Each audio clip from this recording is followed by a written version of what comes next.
We're in the boardroom as well as available for viewing on Zoom and TV6 and Granicus.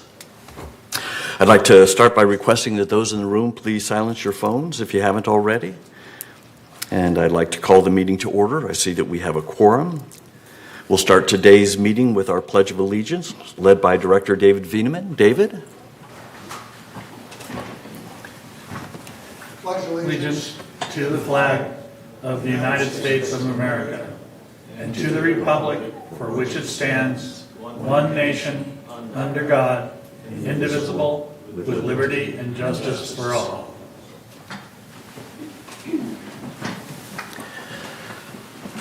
All right, thanks, David.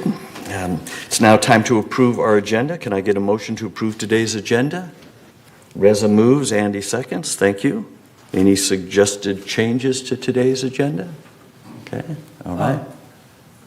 I'd like to add the item from M&C for the reimbursement of golf cart charges in the carport.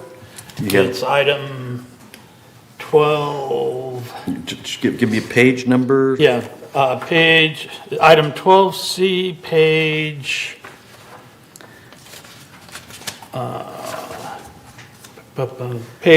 4 of 4 at the top. Okay. Item D. Okay.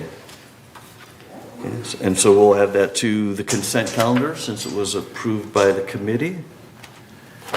Okay. All right. Okay. Any other changes? Any issues with progressing with the agenda with that change? Seeing none, we'll consider the agenda approved. Thanks, Jim. We'll now look to approve meeting minutes for 3 different meetings. Let's try to address them collectively. Can I get a motion to approve the meeting minutes for the 3 meetings outlined in our agenda packet? Ira moves. David seconds. Thank you. Anybody have any suggested corrections or changes to any of those minutes?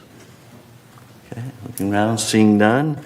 Does anybody have any issues approving them as is then?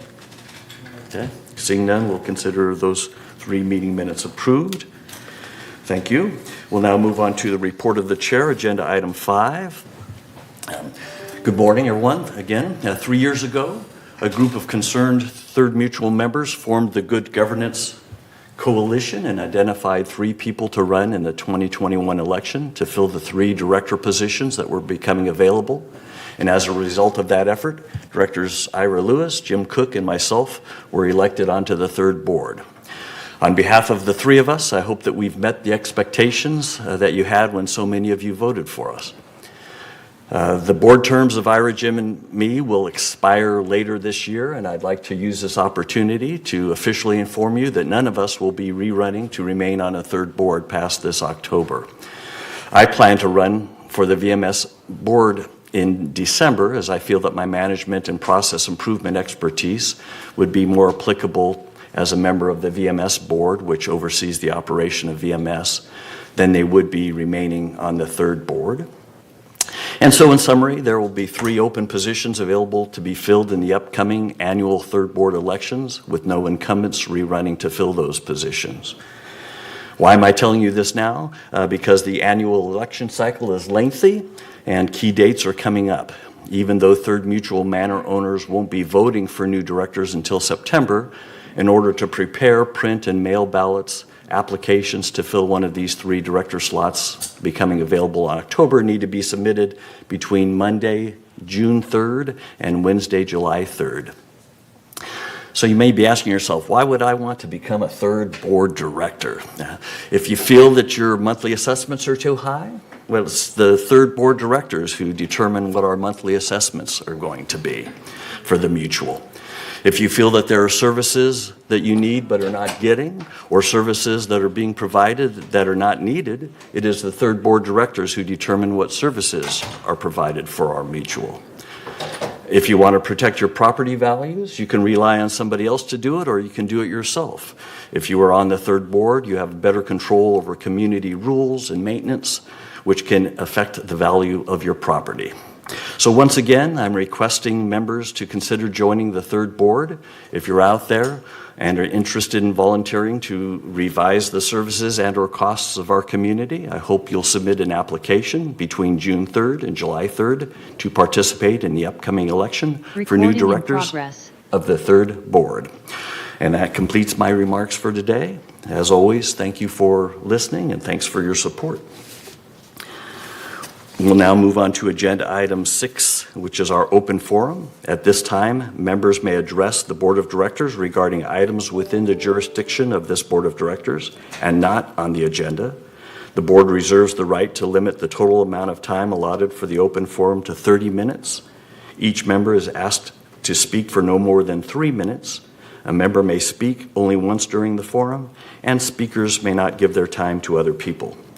Members not in the boardroom can share their comments by joining this meeting via Zoom or by emailing your comments to meeting@vmsinc.org to have your message read during this open forum, should time permit.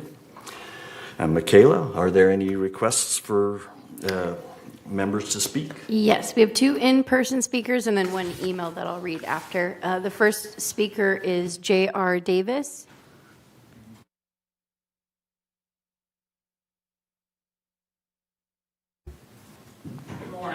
Good morning. J.R. Davis, 34150.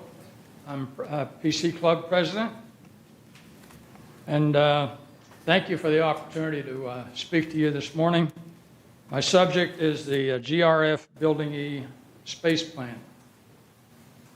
We're very concerned and distressed about a potential move from the 3rd floor of this building as described in one of 2 options prepared by the GRF Building E Space Planning Ad Hoc Committee. It would move the PC Club from the current 3 rooms on the 3rd floor of this building to 1 room on the 1st floor. There's actually a couple of side offices as well. The PC Club is a 501c3 nonprofit organization that provides hands-on technical assistance and learning opportunities for all residents. We also provide and support a free tax program for village residents. 1,220 tax returns were prepared and submitted this year so far. Unlike many clubs, the PC Club provides a service to all village residents. The club exists to serve the community, not just the club members. We have 51 volunteer workshop supervisors, greeters, and instructors, and an additional 40 tax consultants during tax season. Several additional instructors teach classes in the Korean language as well, and that's managed by the Korean language chair that's on our board. We have 500 members who contribute financially. That number varies a little bit month by month. We have a mailing list of 2,700 consisting of those who use our services. They're mainly residents who attend our classes, come to the workshop to get help with their devices, and to use our computers, printers, and scanners. Our current spaces on the 3rd floor are perfect for the services we provide. We have 2 adjacent rooms, a workshop, and a classroom, and we have worked very hard to assemble and maintain the dedicated volunteers to accomplish our mission. In the past year, we replaced all 21 student computers in the classroom and added a 4K projector and a 150-inch screen thanks to a grant from United Way for the tax program. We donated all of these to GRF. They're vital for classes and for residents' tax return preparation. We are also improving the workshop to keep pace with changing trends to accommodate mobile device walk-ins. However, most workshop users prefer our desktop computers for serious work, such as printing, scanning, and that they can't do at home. One of the guiding principles established by the ad hoc committee was to enhance residents' recreation and activity experience. The option to move the PC Club does the opposite, and we urge you to reject it if it comes to this board. We're asking the governing boards to please approve the replacement of Building E and do not approve all the disruption, hardships, and reduction of service that will result from moving the clubs from the third floor of the community center. Thank you. Thank you. Thank you. Next speaker is Min Sese. Men, we've already put yours on the agenda now, so I would like to thank you for doing that. However, Mr. Laws, members of the board, good morning.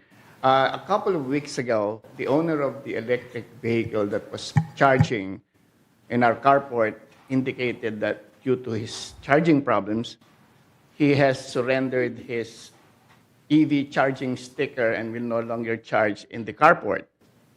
The result is, with coordination with other owners of electric vehicles, we are now able to charge again with minimal disruption. I am here to withdraw my request, and thank you again, Mr. Cook, for bringing it up. Thank you, Mr. Laws and directors, for taking up my request, and Mr. Reinhardt and the Maintenance Committee.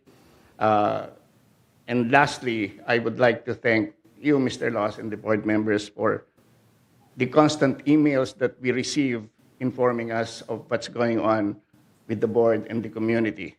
That is a huge, huge improvement from previous, well, no names, but thank you so much. Thank you.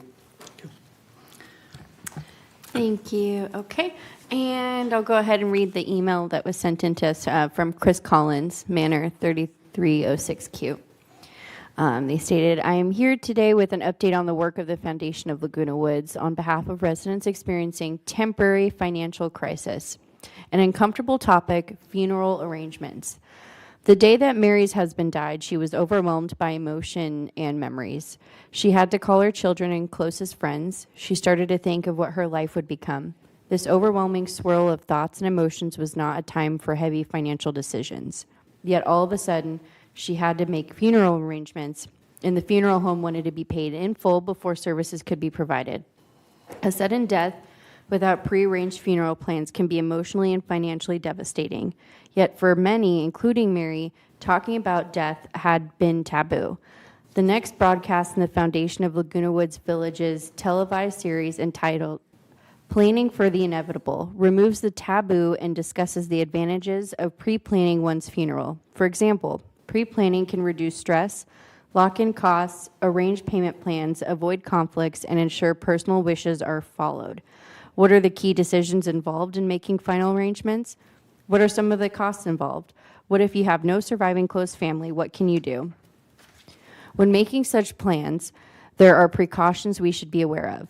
These questions and issues will be the focus of the Foundation's next broadcast, which will be aired on Village Television beginning Saturday, May 14th at 12 noon and continue on Saturdays for the month of May. Tune in and hear Renee Tepper, a pre-planning advisor for several local funeral homes and cemeteries affiliated with Dignity Memorial, a national company. If you want to view this broadcast on your own schedule, it is also available on the Foundation website, foundationoflagunawoodsvillage.org, under a special tab, Planning for the Inevitable. This website section includes the YouTube links for this broadcast and all of our earlier ones. If you have any questions about this topic or the upcoming broadcast, please contact the Foundation at 949-268-2246 or thefoundation@comline.com. For more information about the Foundation, please go to our website at foundationoflagunawoodsvillage.org.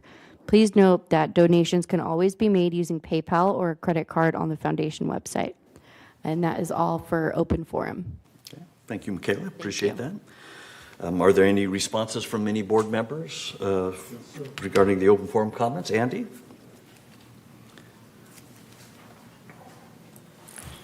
Hello, everyone. My comments are directed back respectfully to J.R. Davis. J.R., we've met briefly, but my cohort, Nancy Carlson of the United Board, has talked extensively with the PC and Mac people. I believe, and she believes, and most people believe, that the computer clubs do a great service for the community, and they help the community to stay connected, up to date. So kudos for doing that. We encourage it. On the other hand, Us too, as being a subcommittee, we were given certain parameters to investigate some possible solutions to the Building E question. And these parameters were designed for a village-wide impact. Nothing personal. This is strictly business, and following on the steps of what was done by the Austin Company, a very well-known management consulting space planning company that was paid $50,000 by the GRF board. They severely cut back the computer operations as they now exist. Really severely cut it back. I found out later on they didn't talk to you all at any length. And I think a lot of their assertions were baloney, to be honest with you. So we talked to the PC and Mac people. We also talked to a lot of other people. And you have to keep in mind, this is village-wise. So we're team players. And what's good for the whole village? Change is always difficult, but change for the better is something we all should do. And we believe our proposal within the parameters is change for the better. Now, it may not be the ideal situation, but I want to reaffirm, we were given certain parameters, boxed in as it were, and we delivered. Now, you could argue about those parameters, but we delivered. And I think we have the best option of the two. One thing you left out of your comments, and I understand why, it was handled kind of undercover, the former drop-in billiards room in Clubhouse 1. Are you familiar with it? Yes. Yes. Okay, that suddenly, to many of us, was converted from a dedicated space to a multi-purpose room, effective in September.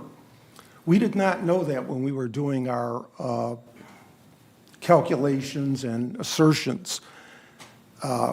Subsequently, because we know that room is open, we've advocated that the 1,700 square foot room be partially repurposed as a computer classroom. So now your computer classroom on the third floor, as I understand it, is about 1,400 square feet. This is 1,700 square feet. It would also have the option to be equipped with state-of-the-art audiovisual so that up-to-date computer learning opportunities would be possible. Additionally, the equipment that you mentioned, and kudos for getting that equipment. However you do it, it's always great when the clubs provide us with equipment. That equipment can be moved. It can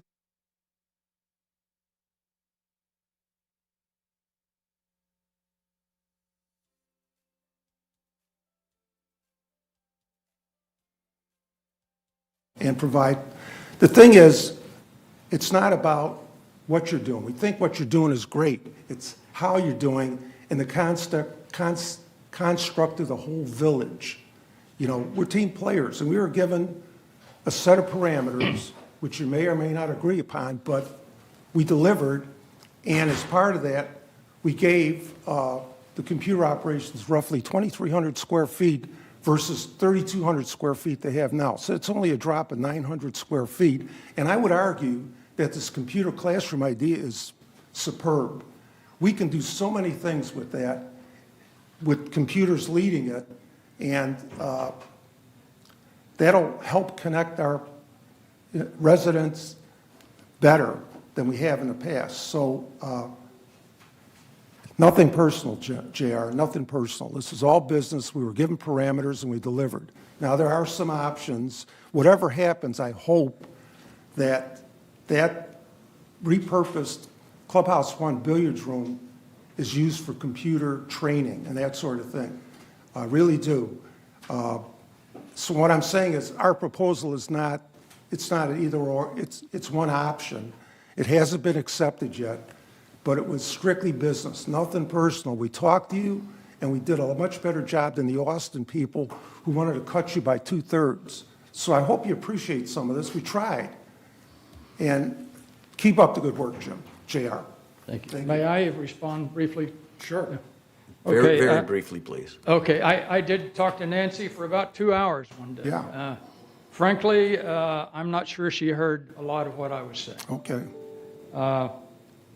It was not clear to us if partial use of that room in Clubhouse 1 meant part-time or a part of the room.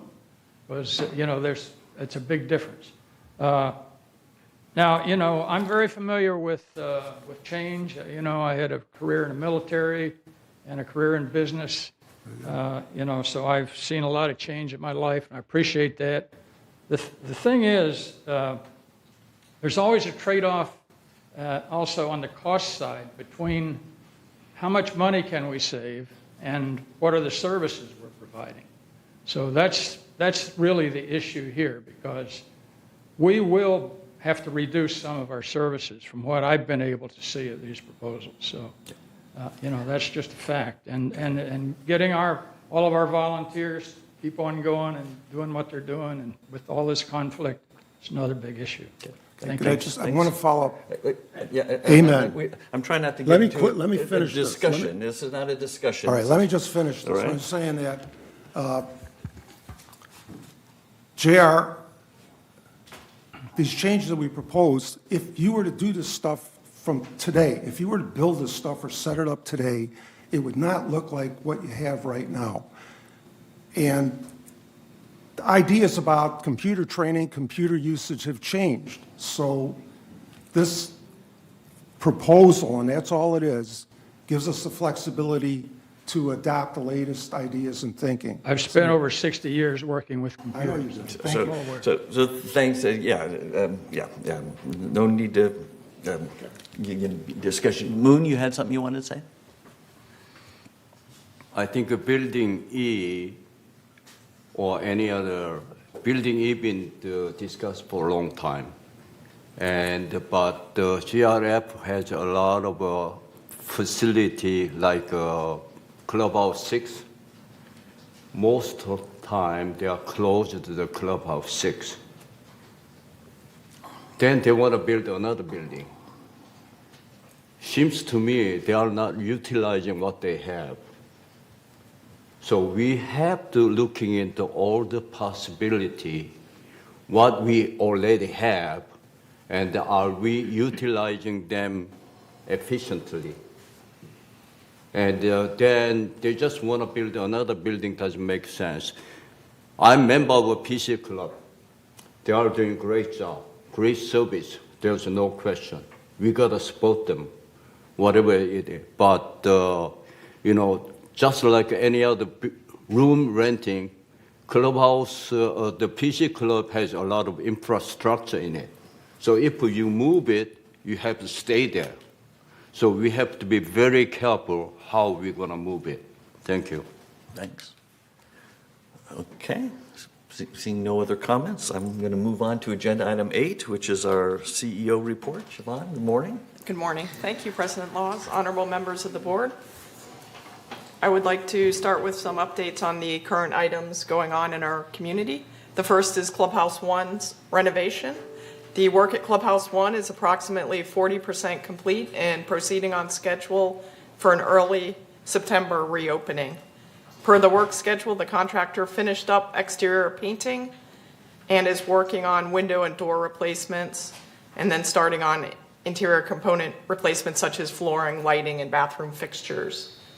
The 2025 budget meetings for version 1 of the budget started last week with the GRF capital review. Third's next meeting will be Thursday, May 23rd at 9:30 a.m. here in the boardroom, and this will be hearing from our maintenance and general services departments. And then landscaping will present to the third board on Monday, June 1st at 1:30 p.m. again here in the boardroom.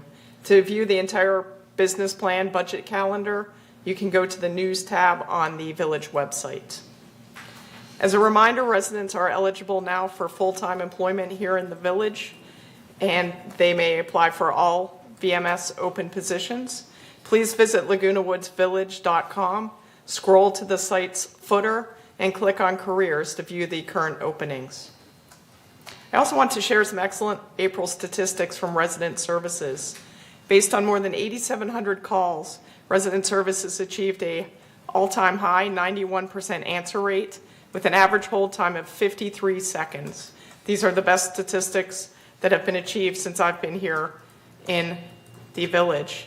And a lot of this has to do with not only our staff who are getting up to speed and fully trained, but also the new callback feature, which allows residents to call in, leave their callback number, maintain their place in line, and this reduces the number of redundant telephone calls to resident services. So again, just want to celebrate resident services and their excellent April statistics.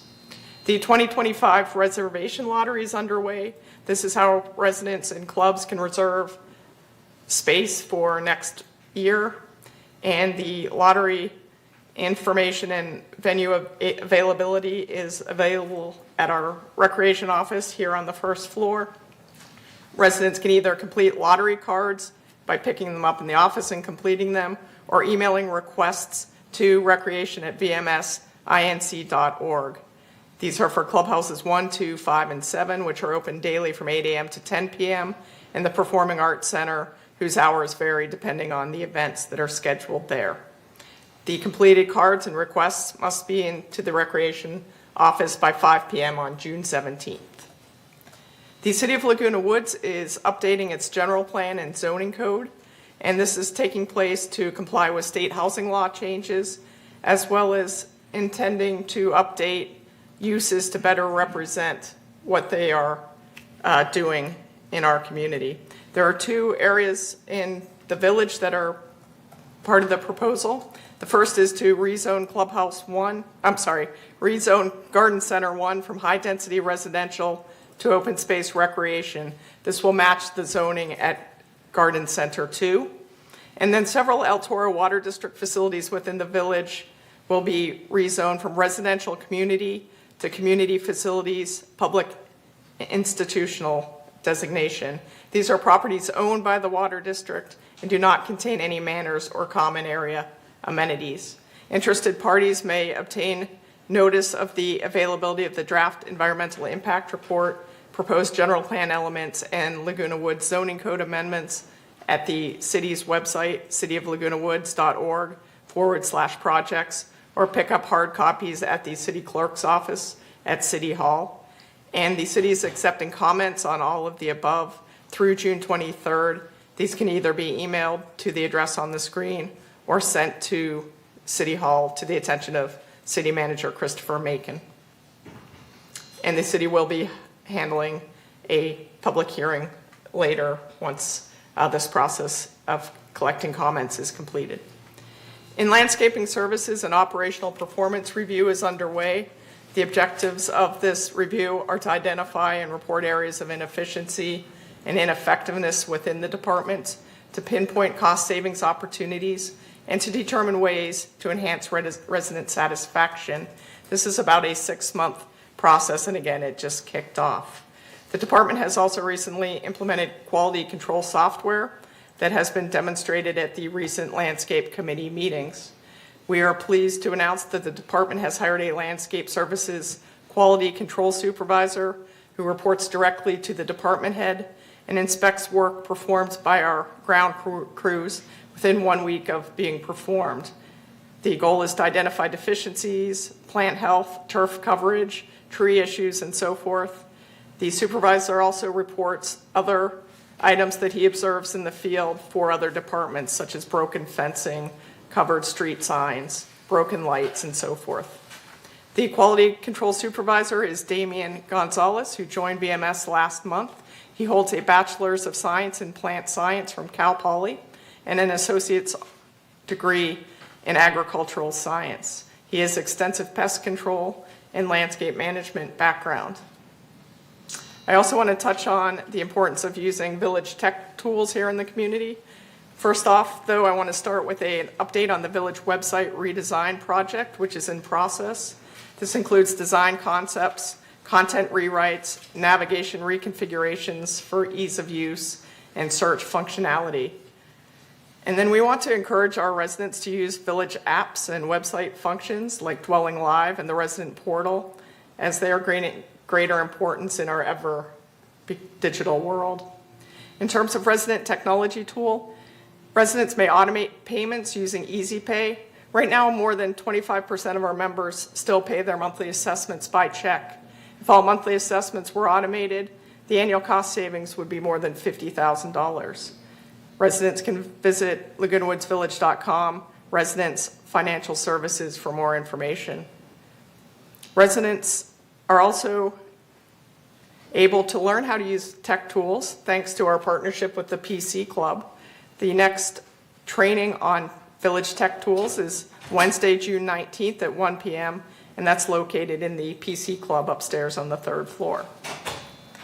We encourage residents to use Dwelling Live to get their guests through the gates.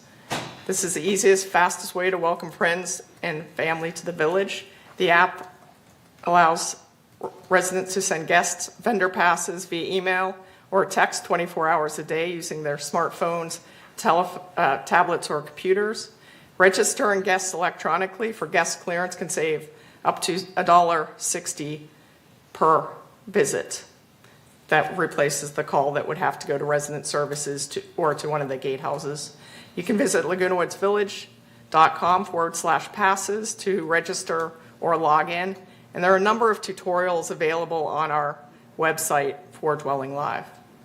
Residents are also encouraged to use the resident portal, portal.lagunawoodsvillage.com, to submit service requests to resident services, process credit card payments, check account balances, and the like.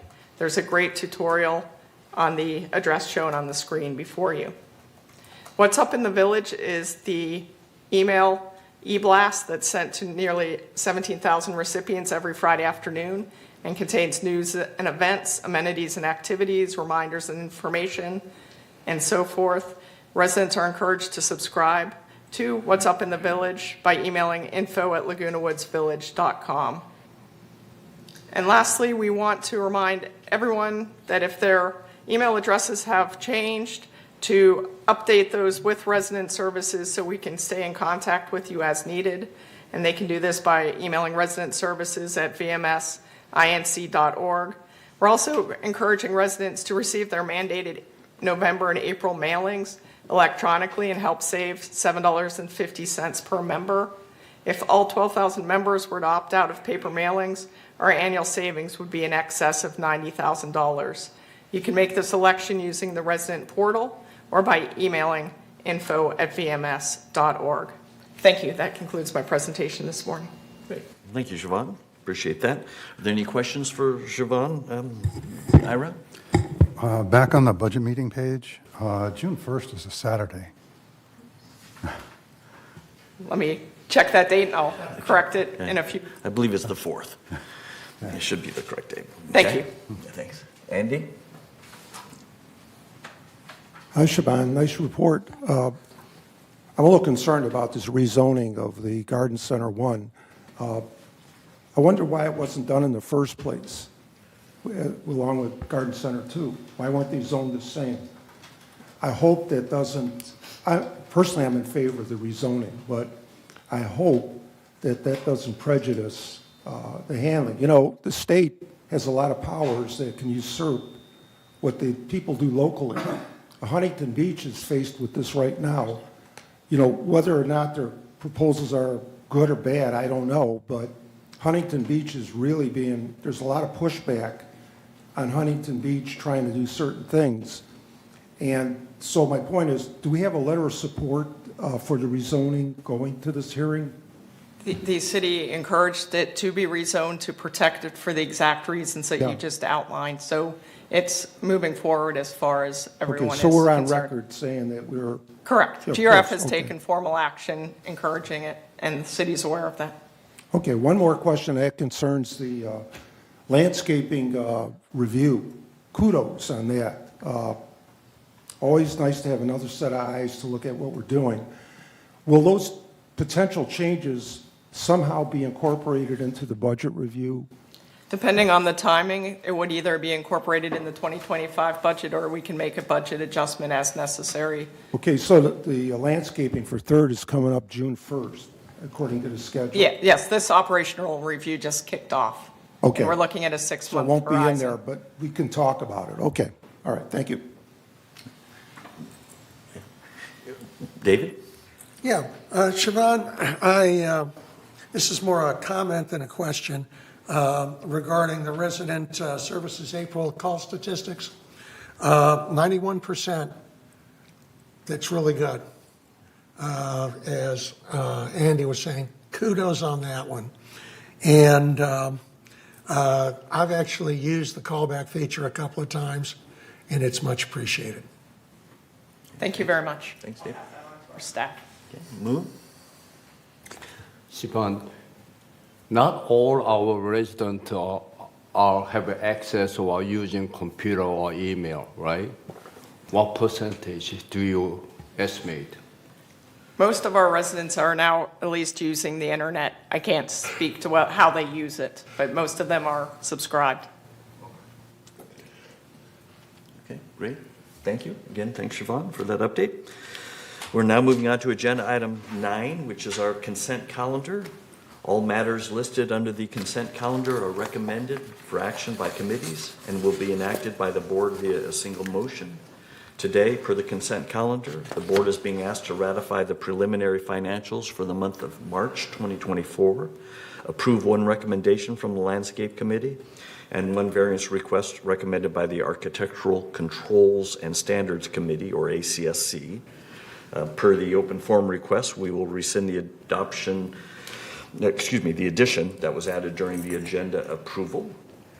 So can I get a motion to approve today's consent calendar as per the current printed agenda? Jim moves.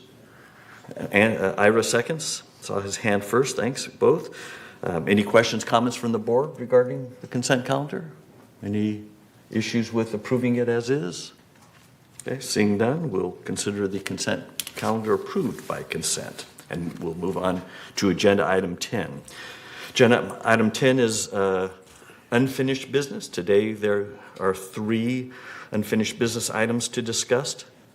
First up is agenda item 10A, which is for the board to entertain a motion to approve the revision of Standard 37 for patio and balcony covers and awnings.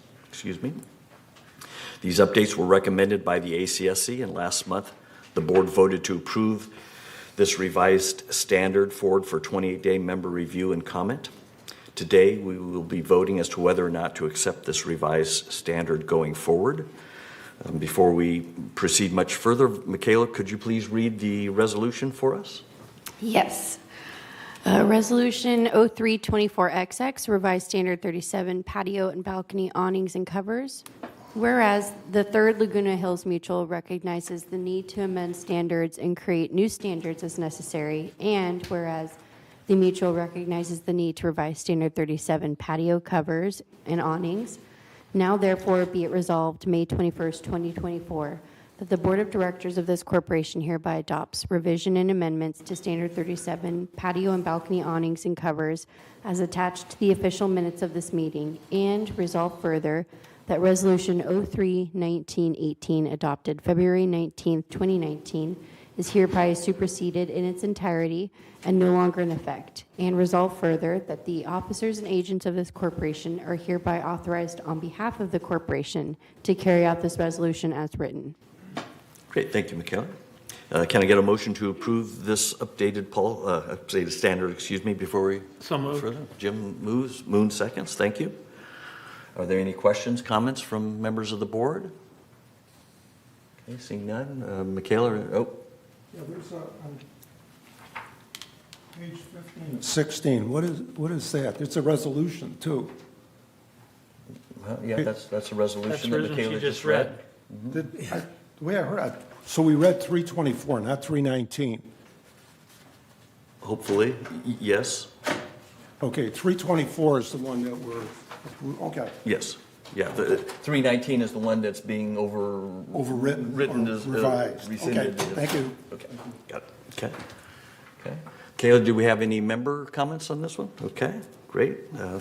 Given no comments, it's now time for us to vote. Looks like we'll be voting on the screen. Again, this time we're voting to approve the revised standard going forward.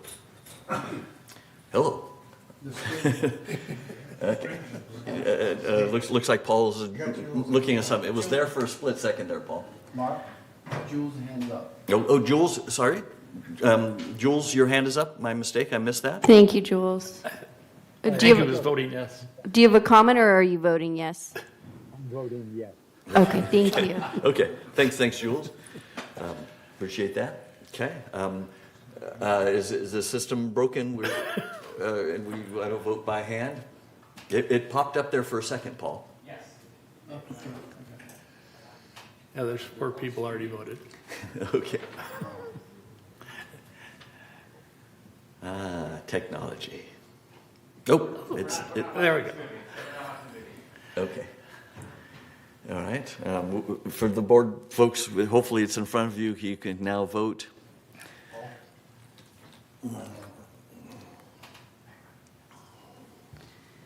Okay. All right. All right, we have all And the the votes voting in. is done. This passed 10 yeses, 0 noes, 0 abstentions. Thank you, board. Moving on to agenda item 10B, our second order of unfinished business is for the board to entertain a motion to approve our updates to our temporary storage container policy.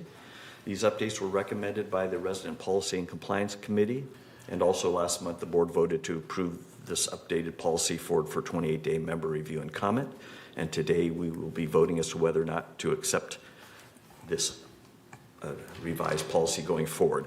Kayla, again, would you please read us this resolution as well? Yes. Resolution 0324XX, Temporary Containers Policy.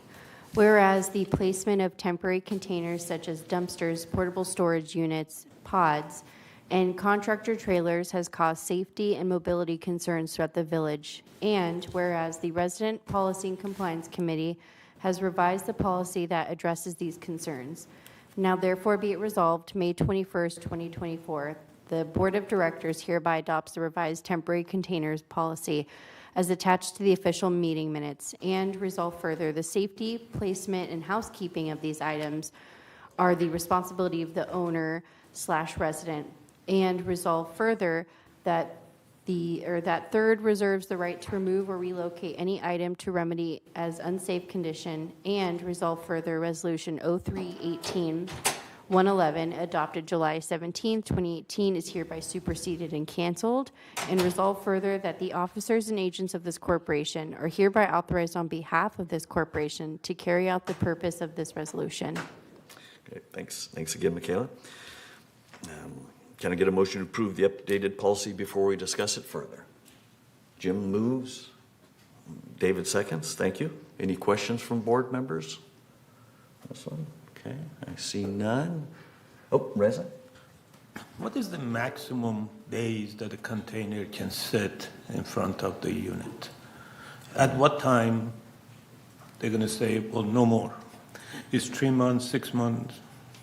I think as per last month in the same discussion, when the question came up, I think it was we were leaving it to the discretion of security, but we have Officer Lurie here to perhaps help answer that question for us.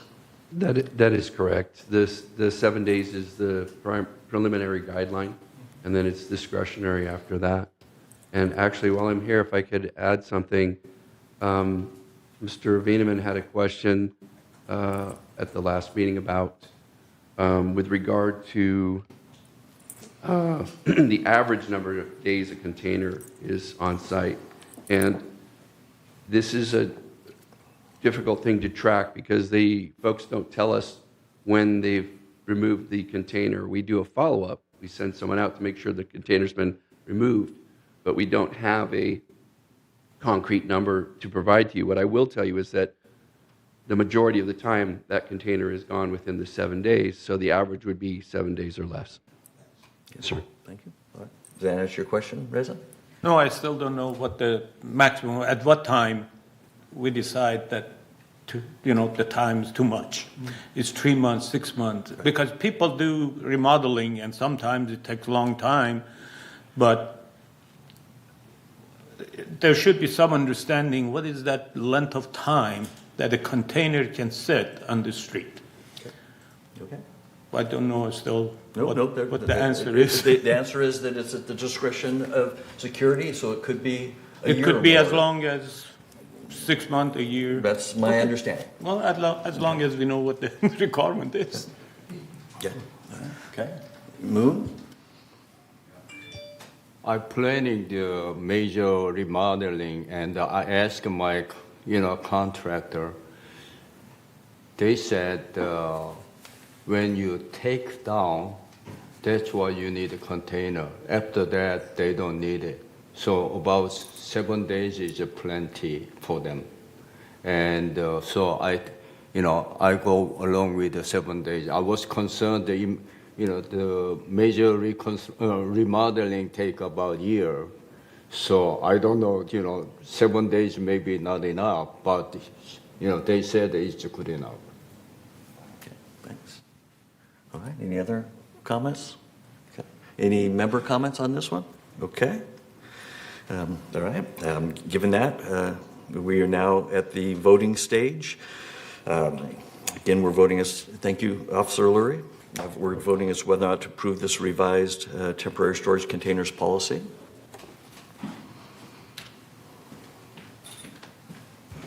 Jules has messaged me voting yes for this item. Thank you.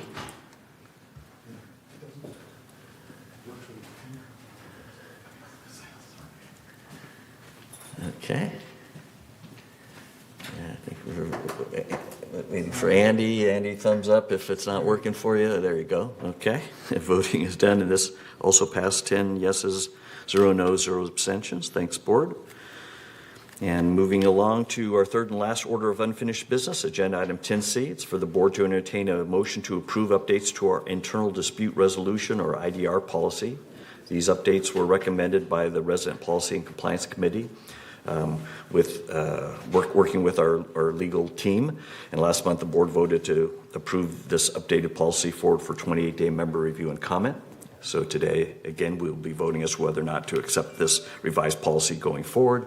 Michaela, once more, would you please read the resolution before we proceed? Thanks. Yes. Resolution 0324XX, internal dispute resolution. Whereas Civil Code 5910 establishes requirements for the internal dispute resolution meetings, and whereas the Resident Policy and Compliance Committee recognizes the need to revise the internal dispute resolution to make the process simple for members, and now therefore be it resolved May 21st, 2024, that the Board of Directors of this corporation hereby approves the revised internal dispute resolution as attached to the official minutes of this meeting, and resolve further that Resolution 03-2007, adopted January 21st, 2020, is hereby superseded in its entirety and canceled. Resolve further that the officers and agents of this corporation are hereby authorized on behalf of the corporation to carry out the purpose of this resolution. Thank you. Can I get a motion to approve this updated policy before we discuss it further? I get Moon and Ira. Moon for first, Ira seconds. Thanks. Any comments, questions from the board? Okay, again, we talked about this last month. Okay, seeing none. Kayla, no member comments? Okay, so it's now time for us to vote on this one. Again, we're voting to approve this revised policy going forward.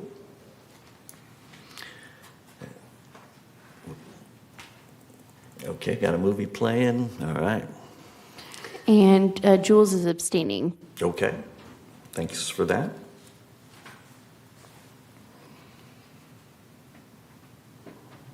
SK. Oh, I voted already. Okay, all right. Yeah. You're just too fast, I guess. SK. All right, so we got 9 yeses, 0 ones, and 1 abstention. So this passes as well. All right, thanks for board for getting us through that unfinished business. And now we're moving on to agenda item 11, which is our new business. And we have 6 items I think we'll be talking about today. Agenda item 11A is for the board to entertain a motion to discontinue obtaining proof of income for co-occupants. These updates were recommended by the Resident Policy and Compliance Committee. Today, when someone who owns a home wants to have a roommate, our processes require that the finances of the potential roommate be checked as per our governing documents. This board feels that checking the potential roommate's finances is unnecessary, since the owner is responsible for paying the monthly assessment, and also a waste of time and money for the mutual and all of our members. So working with Third's legal counsel, the board has discussed suspending this process and will be voting today on whether or not to proceed with no longer obtaining proof of income for co-occupants. So Michaela, could you please read the resolution for us? Sure. A resolution 0324XX, suspend automatic enforcement of proof of income of co-occupants. Whereas Article 2 of the Third Laguna Hills Mutual Mutual amended and restated Declaration of Covenants, Conditions and Restrictions, CC&Rs, includes residency restrictions, which provides that in approving or disapproving an application to reside in a condominium, the Board of Directors board shall consider certain standards in qualifying an applicant as a qualifying resident together with all other co-occupants making application concurrently to reside in the same unit shall satisfy the applicable financial qualifications set forth in Section 5 of this Article 2. And whereas it is the board's understanding that the automatic financial approval of co-occupants creates an extensive administrative burden for VMS staff, thereby creating an excessive and unnecessary financial burden to the mutual. And whereas co-occupants of the mutual are not legally financially responsible for the payment of assessments to the mutual. And whereas the board is informed and believes that the collection and analysis of financial information of a co-occupant that will ultimately have no bearing on the mutual's collection enforcement procedures is a burden imposed that far outweighs any benefit. And whereas, in light of the foregoing and upon the advice of the mutual's experts, the board desires to suspend the automatic enforcement of requiring co-occupants to provide proof of income, unless in the triggering event of a rejection of a qualifying resident's application for membership, the qualifying resident requests that the mutual review a co-occupant's financials. Now therefore be it resolved, May 21st, 2024, that the board hereby elects to suspend the automatic enforcement of requiring co-occupants to provide proof of income. And resolve further that the officers and agents of this corporation are hereby authorized on behalf of the corporation to carry out this resolution. Thank you, Michaela. I should mention that with our board secretary, Chris, being out on vacation, Michaela has generously volunteered to read our resolutions. You're doing a great job. Appreciate it. Don't do too good a job or Chris will want you to read them all going forward. Can I get a motion to approve the discontinuance of obtaining proof of income for co-occupants before we discuss it further? Jim moves. Ira seconds. Okay. Any questions from members of the board? Reza? So my understanding is that the co-occupant or co-occupants have no financial responsibility to the HOA. Is that correct? That's it's correct. all owner responsibility. That's correct. Thank you. Thank you. All right. Any other questions, comments? Okay. I don't know if there's any member comments on this. Wouldn't think so. Okay. Now time to vote. Then, and again, we're voting to implement this new practice of suspending the obtaining of proof of income for co-occupants going forward. Jules, may I get your vote?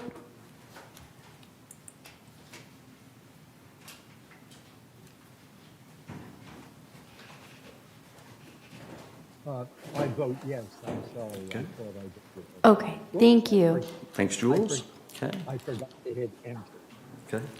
Can barely hear you, but hear you good enough. All right. So this motion passes 10-0-0. Thanks, Jeff, for being ready to answer questions.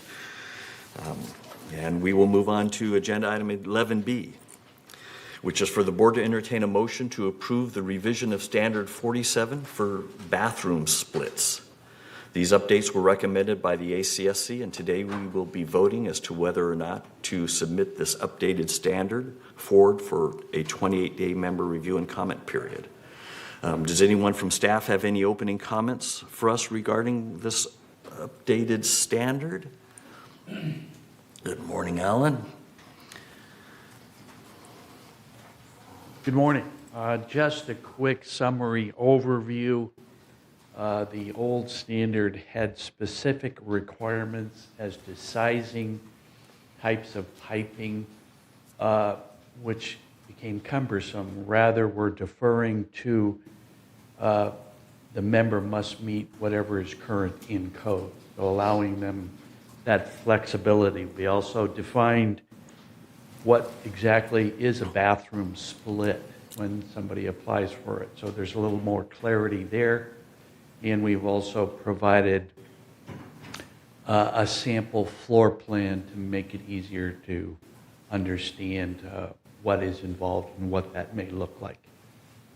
Okay. So if you have questions, I'd be happy to entertain them. Okay. All right. have a seat. It looks All like we right. don't go too far. Once we Understood. proceed, we might have some more. Can I get a motion to place this updated policy on 28-member review? Andy moves, Jim seconds. Thank you both. Any questions from members of the board? Okay. To put this on to 28-member review and comment period? Okay, seeing none. Any member comments? Michaela, none? All right. So it's time for us to vote. We're voting to whether or not to submit this updated standard forward for 28-member review and comment for bathroom splits. Appreciate the board members all reviewing their agenda packets in advance. And Jules voted yes as well. Okay, thanks. All right, so this passed 10-0-0. So this is going on 28-day member review and comment period. Thanks, board. Agenda item 11C is for the board to entertain a motion to appoint Jeff Spies, Patty Curzette, and Catherine Laster as authorized agents to sign documents. By means of an official operating procedure, Third Mutual appoints certain employees of VMS to sign specific documents on behalf of the board of directors, mainly due to the volume of those documents. And the volume has necessitated the board's delegation of signing some of these documents to a small select group. There's some changes in the current group. One of the current signers is retiring at the end of this month, so the purpose of this is to kind of appoint some new members of the team. Michaela, could you please read the resolution for us before we proceed with the discussion? Yes. Resolution 0324XX, appoint Jeff Spies, Patty Curzette, and Catherine Laster as authorized agents for the purpose of signing specific documents. Whereas the lease and rental permit applications and their respective renewals, extensions, and addendums and simple trust transfers are signed on a daily basis on behalf of the corporation. And whereas the volume of such applications has necessitated the board's delegation of signing the applications to select trusted staff persons as authorized agents. Now therefore be it resolved May 21st, 2024, that the board of directors of this corporation hereby authorizes Jeff Spies, Patty Curzette, and Catherine Laster as authorized agents to sign on behalf of the corporation to approve/deny the following: lease and rental permit applications and their respective renewals, extensions and addendums, and simple trust transfers effective June 1st, 2024. And resolve further that Resolution 03-1708, approved January 24th, 2017, is hereby superseded and canceled. And resolve further that the officers and agents of this corporation are hereby authorized on behalf of the corporation to carry out the purpose of this resolution. Thank you. Can I get a motion to place the authorized agents, to appoint them before we discuss it further? Brad moves and Moon seconds. Thank you. Let me take a glass of water. Any comments, questions from the board? Okay. A fairly straightforward request. No member comments. Okay, it's time for us to vote.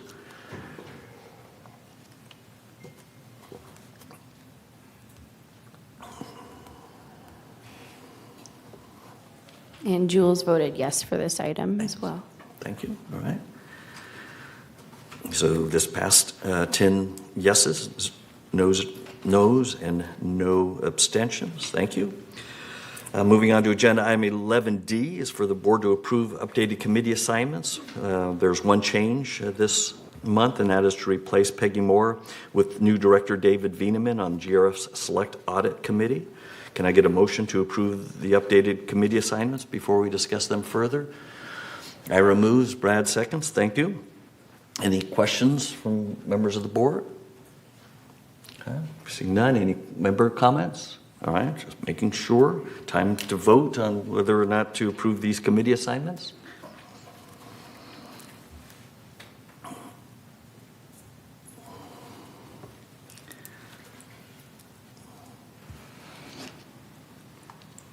Okay, and Jules is opposed. Okay, great, thank you. So this passed 9 yeses, 1 no, and 0 abstentions. Thank you, board, and thanks for, again, reading your agenda package. We're moving right along. It's all good stuff. All right, so things will slow down perhaps a little bit here. Agenda item 11E is for the board to have an open discussion regarding third board's thoughts on what VMS's priorities should be for the upcoming several months. Tomorrow, it's my understanding that the VMS board, along with VMS management, will be getting together to discuss VMS's strategic priorities for the next year or so. The VMS board has requested input from the third board regarding our expectations as to what we would like VMS's top 3 or 4 strategic priorities to be. I thought I'd start this discussion by sharing my thoughts, and then I'll open it up to the rest of the board for their thoughts and comments. The 4 priorities that I will be sharing are also expectations that I have of VMS. They overlap somewhat, and I'm presenting them in no particular order. The first one I'm suggesting is provide exceptional communication to all owners and residents. Here's a few more details about what I mean by that. First of all, I think VMS should be providing to everyone service level targets for the resolution of all tickets and the types of work that VMS does. I believe they're working on that, but we need to all understand if we create a ticket, what we should expect and as to how long it's going to take to get it resolved. Is that 1 week? Is that 1 month? Is that 1 year? That kind of thing. And we as a board need to understand that, because as we put together the budget, we need to fully understand the level of service that we're paying for. Another thing under exceptional communication is, one of the things I'd like to see is when somebody creates a ticket, is that once that ticket gets to the appropriate department, the department that's going to actually perform and execute the ticket, that an email is sent to the requester letting them know that it got to the appropriate department and clarify what the target resolution time frame is. I'd like to see that when staff goes out to perform a ticket, that staff does their best to try to meet with the resident who created the ticket, the requester, to make sure that they have an even match of what was requested versus what the person is going to be doing to perform that ticket. If no one's available, leave a door hanger that, hey, this is what I came out to do something, this is what I did. If the ticket is not going to be completed within the time frame that it was supposed to be, I'd like an email sent. So if ticket is supposed to be resolved in a week and after a week it hasn't been worked on, it'd be nice to get an email to let me know that it hasn't been forgotten, but it's just running late, and maybe what the new target time frame is. Also would like to see that once a ticket is completed, an email is sent to the requester to let them know it's completed. I think today a lot of times staff goes out, works on something, and the requester is not aware that it's been done, and that leads to some confusion and frustration for people. Not regarding tickets, one of the key complaints I hear as president is that there's a lot of documentation that might be shared with members, and that documentation might say, hey, if you have questions about this, please call this number. Members call that number, leave a voicemail, and then never hear back. So I'd like staff to really focus that when somebody leaves a voicemail, or if resident services or some other team says, hey, we'll call you back, or somebody will call you back, that indeed does happen within, I would say, 1 working day. That would be my goal. And also, lastly, if something unusual is happening in or around a manor, I'd like to let the residents know in advance, or when it's being done, like a door hanger, to let them know versus not saying anything. For the most part, I think that's being done. If we fumigate a house, if we're painting a house, that kind of thing, we do let residents know. But periodically, things happen. Recently, Old Toro Water District wanted to do something in around somebody's manor, so a hole was dug, and the residents didn't know about it, and they felt that landscaping was doing a lousy job of landscaping because they left a hole in the middle of the lawn. Had we mentioned that to the residents, there would be less frustration and confusion. So again, number 1, provide exceptional communication to all owners and residents. The next one on my list is provide excellent service to all owners and residents. One of my mantras has been do the job right the first time. It is ultimately, in my opinion, less expensive to do the job right the first time than to come back out and then do it a second time or a third time or a fourth time if that's what it takes. Hopefully staff is looking at it when they're performing work as though they're doing the work for their parents. So have that kind of mentality in mind. Excellent service includes excellent customer service. So we expect staff to always present a pleasant, patient, positive attitude. Treat our residents as customers, or better yet, your favorite aunt or uncle, versus a bothersome senior. Most staff members do this already, but in my role as president, I've heard of more situations than I'd like to where residents have felt they've been treated less than respectfully. We want all staff to provide help. If they can't, find somebody who can and help ensure follow-up is done. Work to exceed rather than just meet expectations. Keep your word. Help customers help themselves by having more online information that is easy to find and easy to understand. So that's provide excellent service to all owners and residents. My third priority would be reduce the cost of providing the same services. This concept is standard with high-performing organizations. When I worked in high tech, one of my annual objectives every year was to deliver more at a lower cost than the previous year. And that was something that I was expected to do, and all of my fellow managers were expected to do for their organizations as well. Always thinking about how you can do more with less. Benchmarking your services against other vendors to ensure that the services are being provided at a competitive cost, outsourcing services where that could provide reduced costs or better services for the same costs, using technology to help streamline and measure operations. So those things come to mind for me. And my last priority that I wanted to raise is implement proactive actions to minimize, if not eliminate, common or expensive issues.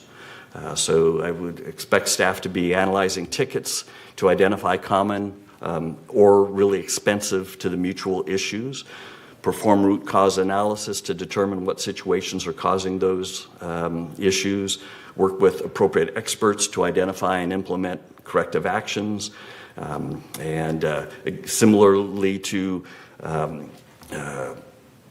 what I mentioned before, resolving issues before they happen is essentially less expensive than waiting for them to happen and then addressing them after the fact. And fewer issues will mean happier owners and residents.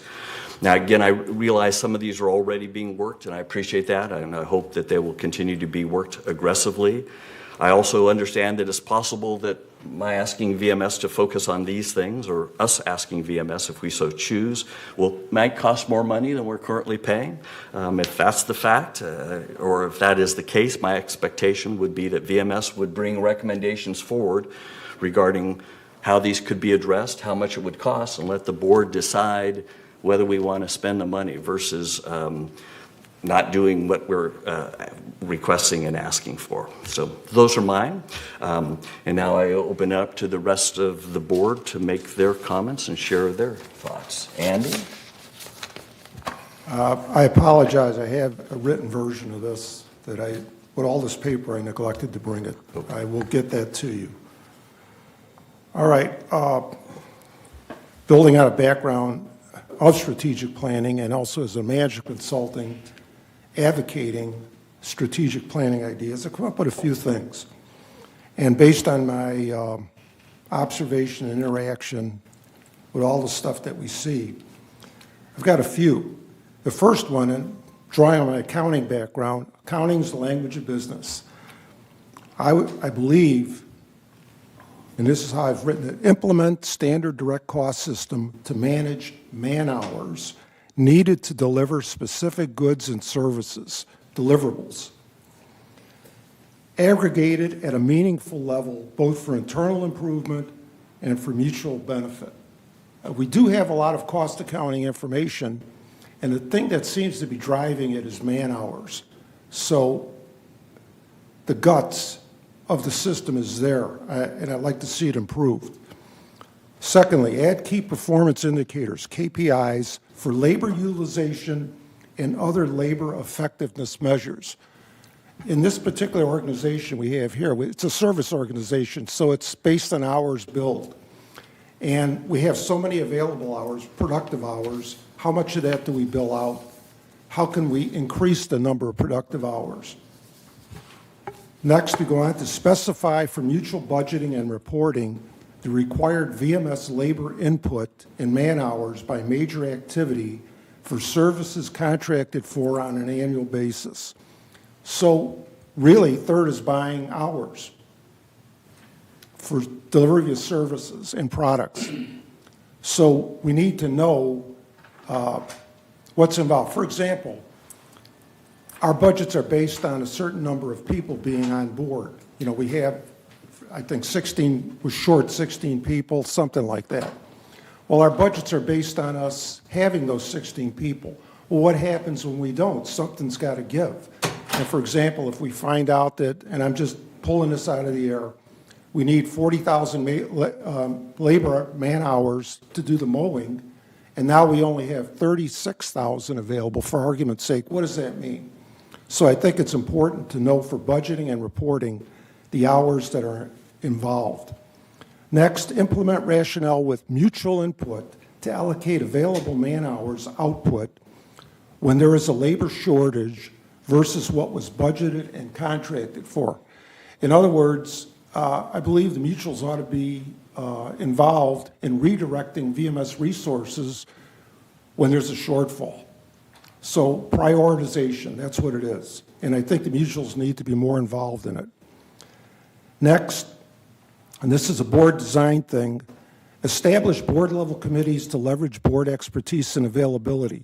Potentially, and I know they have this already, executive, but adding compensation, audit, and an operations committee, supplement with mutual board or member advisors who sign an NDA, a non-disclosure agreement, because this is all confidential stuff. It has to be held at arm's length. Just two more. Produce and analyze comparison metrics on an ongoing basis to other large senior living communities. Identify best practices and advocate new products and methods, ideas to better serve the mutual's needs.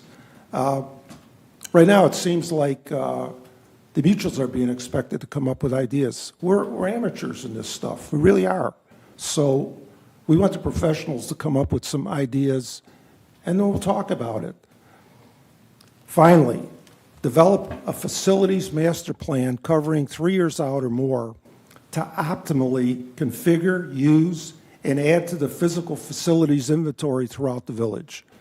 And this is, even though I know GRF owns the assets, I think we need a space planning function within VMS that's dedicated, not just part of someone's job description, but a major part of a particular position. Having gone through this recently with the Building E committee, I think there's a need, a big need for better space planning design within VMS. That's all I have. Thank you. Thanks, Andy. Anybody, Ira? Well, I'm just going to dovetail on the communication aspect. I think not only for residents and ownership, I've gotten a number of emails over the years and residents coming forward because interdepartmental communications have not been as good as they need to be for many of the residents. As an example, slope restoration, where landscaping sends out their need to M&C for engineering, but there's a seemingly no communication with the residents that are tired of looking at plastic on the slopes and no idea of when the engineering will come back from M&C for landscaping to go out to bid, or M&C to go out to bid for restoration of this project, and everybody just gets upset and emails start flying. And hopefully that those kind of communications, so there's a timeline internally that can be expressed to the residents and ownership of when these long-term projects are going to get done. Okay, good, thanks. Any others? Reza? I agree with all the above, but all the above is possible if we have staff that can perform. So one of the charges I would ask VMS is to do the best to hire and maintain qualified staff and do the training in order for the staff to be able to provide the services that we're talking about, because it's all done by the employees. So the best employee that we have, the better chance we have to get all these things done. So that's one of the charges I want to ask VMS to focus on, hire and maintain qualified staff. Good, thanks. Jim? Yeah, mine also is with communication, not only communication between the departments, because sometimes the simple task overlaps several departments, and sometimes the left hand doesn't know what the right hand's doing. So take a perfect example of somebody putting pavers on common area. It deals with alterations, it deals with maintenance and construction, it deals with landscaping, it possibly can deal with plumbing. And so all of those departments have to communicate for something such a simple task. The other thing is when we implement standards, when we implement resolutions, somehow those resolutions need to be communicated to all departments. And all departments need to implement what is contained in those resolutions so that the ball doesn't get dropped. Example of what happened when we changed the working hours. The working hours were changed, everything was done, it didn't get to security. So again, department communication, but also there needs to be set up some type of system whereby all of these resolutions are sent to all departments. Somebody needs to review them and say, hey, we need to change some of the things in our process because now we see these changes. Often what happens is one department changes it in theirs, another department doesn't.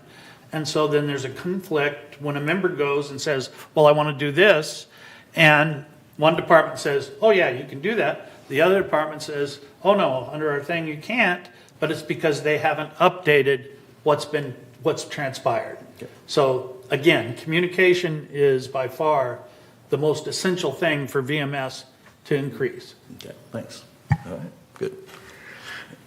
David or Brad? Go ahead. Following up on what Riza was mentioning, one of the things that I want to see is we need to look at adding skilled labor as opposed to our outsource. I think we need to do a better job of make or buy decisions. Should we do this in-house with in-house staff, or should we hire someone to do it on the less skilled type of work, i.e. people mowing yards? I think that can be outsourced easily. Electrical, plumbing, kind of goes back to how do you paint the Golden Gate Bridge? So you start on one end, and by the time you get to the other end, it's time to start over on the other end. So you staff so that you can paint that bridge all the time, right? You're not going and outsourcing different sections of it. There's certain things in our community that we're going to be doing forever. We're going to be epoxy coating piping forever. Why are we outsourcing that? We're going to be putting roofs on forever. Why are we using outside roofing companies? And the other part of that is we need licensed experts for roofing, plumbing, and electrical on staff to be inspecting our internal work and our outside work. As a board director, we're required to rely on professional and expert advice. I find it challenging for VMS to even be able to provide that expert advice without that skilled technical asset on staff. The second thing I had, which involves a relationship more with GRF, is valuation of shared costs. I still think that's something that we need to look at and address. I think that there are absolutely a responsibility for all members of the community to share costs and all the different things that we have available to us. But I think that needs to be studied, looked at. Again, best practices, what does it look like in other 55 and older communities, and make sure that we're applying it so that the people that use those services do pay their fair share, and then the people that live here pay the balance of that. But I think it's kind of all over the board for each of those different activities that we have, and I think that needs to be a more standardized and financial-based approach. So those are the two things or areas that I think are important.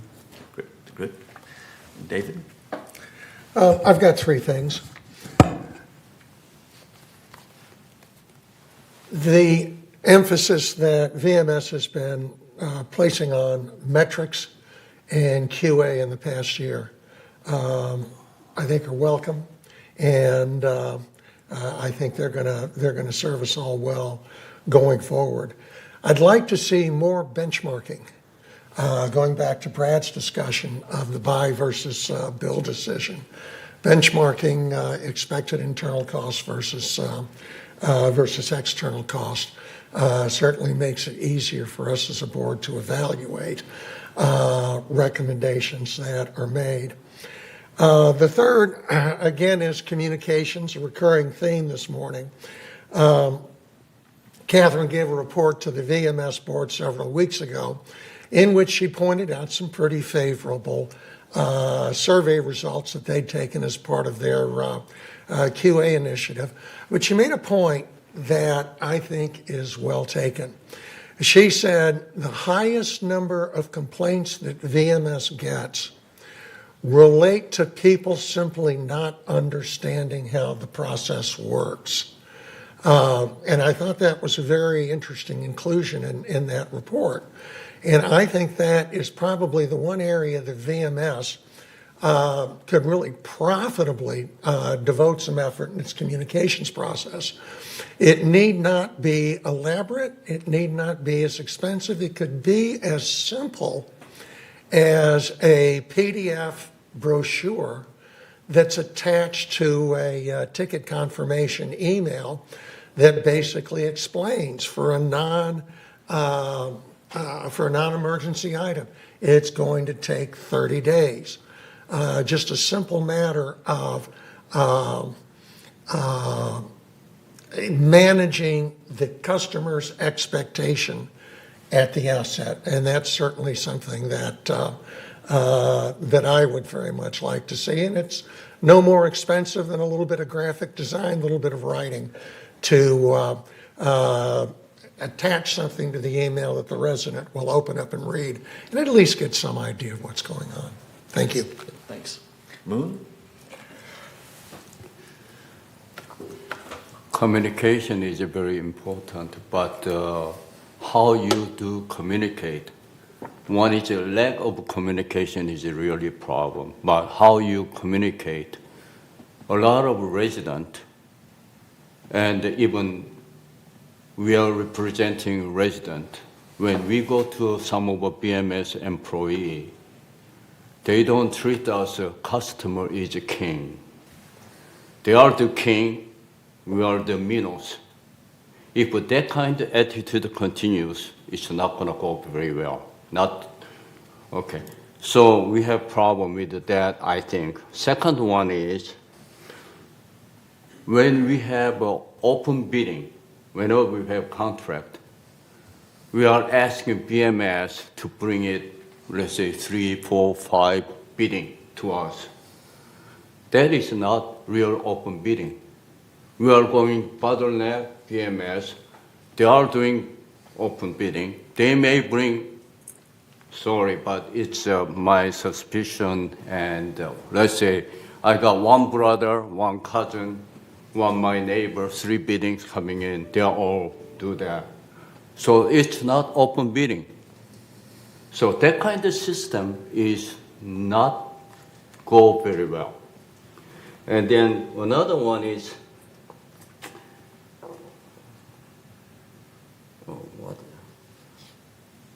so when you have, let's say I have moisture intrusion in my room or in my house, and then BMS is a team of outside bidders. So they are bringing outside bidders whom they already know. So resident does not have any choice to bring it their own liking or that. So BMS bring it same as open bidding. Your brothers, sisters, and cousins, one of them they bring it in. A lot of business going out, but we don't have any choice to compete, compare, or better quality, less money, we don't have any choice. I think that doesn't go very well. In essence, the resident is the king, and the VMS people are working people for the resident. We have to keep that in mind. Thank you. Thanks. Oh, yes, Kay, I think it's your turn. Thank you. I'd like to point out three things. First, VMS needed efficiency improvement. That means to me, entire VMS organization has to be reviewed, the efficiency of all the men and women working. I'm very serious about this. Second, communications. From top to bottom, good organization, top people well know the bottom people working. This organization, I don't see that. Just telling, oh, do this, and then go away for a while. And then it will subdued by itself. No, that concept has to go. Third, we don't have any responsibility to their own mistakes. VMS organization has to come up with a certain system or rules so that any employee make a mistake has to be accounted for. That's all I want to say. Thank you. Thanks, Kay. Yeah. Any other comments before we move on? Okay, all right. Thank you, Board, for the discussion. Siobhan and the VMS Board, I'm sure will take our comments into consideration, and I'm expecting that Siobhan will share the priorities that VMS and the VMS Board end up deciding on during next month's board meeting. And we will now move on to agenda item 11F. And that is for the board to entertain a motion to approve a supplemental appropriation for emergency roof repairs. This motion was recommended by Third's Maintenance and Construction Committee and is now coming before the full board to decide upon. Due to the heavy rains experienced in Third Mutual earlier this year, there have been more roof leaks than were planned and budgeted for. As a result, there is a request for a redistribution of reserve funds to support the cost of repairing these additional or excessive roof leaks.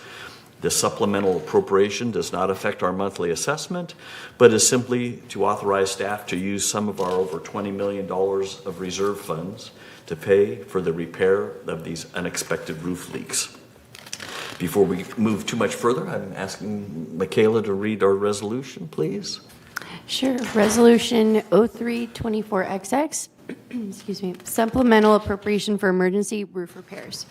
Whereas there are 1,405 housing buildings in Third Mutual with a mixture of flat and sloped roofs, and whereas unusually wet rain seasons in 2023 and 2024 have resulted in an unprecedented number of roof repair requests, and whereas the approved budget allocation for emergency roof repairs in 2024 is $130,000, and whereas a supplemental appropriation in the amount of $300,000 is needed to provide funding to pay for services rendered and anticipated costs for the remainder of 2024. Now therefore be it resolved on May 21st, 2024, the Board of Directors of this corporation hereby authorize a supplemental appropriation in the amount of $300,000 to be funded from the reserve fund for an unanticipated emergency roof repairs, and resolve further that the officers and agents of this corporation are hereby authorized on behalf of the corporation to carry out the purpose of this resolution. Thanks again, Michaela, for reading all those for us. I think you're done, so appreciate it. Can I get a motion to approve the supplemental appropriation? Jim moves, Reza seconds. Thank you. Are there any questions of members of the board resolving this request for supplemental appropriation? Yes, Reza? This, I know that this comes out of the reserve, but this reserve is going to be put back in next year, or what is the plan for reserve as we pull money out of it? Well, we put money into it constantly. So when you say, No, what I'm saying, it doesn't impact the amount that goes into the reserve next year. You don't have to up it or down it or. we're working on the budget for next year, so we'll figure out how much we want to We'll figure put. that around the way. Okay, thank you. Okay, thanks. Thanks for the question. SK? Yes. Is this $300,000 coming from reserve fund? I believe it is the same as last year's emergency fund request. So, can I ask answer to this question? Well, how come it's the same amount as last year? Is it roof leak, same numbers of issues that we had, or what? So That's my question. so, Thank you. Mr. West, are you here to answer questions on this topic? So the question was just the 300,000, that number was appropriated last year, and now we're Last doing the year, same similar this number, year, yes. and you're kind of saying, is it just Same a swag estimate, or is there some Right. logic to where this number comes from? Right. Thank you for the question. I appreciate it, and I'm happy to do my best to answer. So we typically, when we're budgeting, we look at prior years, right? So that's how we establish the budget for the following year, and that's how we're forecasting. Unfortunately, as you know, last year we did come and ask for a supplemental appropriation in the amount of $300,000 on top of what was budgeted. That was used. We didn't have any reserve left over from that. We're experiencing the same amount of leaks, the same type of weather. And so therefore we look at the first 3 months. Usually that is the biggest impact because we get more rain during that first 3 months in through March. And then we're looking, okay, what happened last year? Because it seems that the weather, May gray, June gloom, whatever it is, we seem to follow that same pattern. So knowing that we were able to use the $300,000 last year with the same type of weather, we're looking at those same expenditures for this year. And that's how we're basing it.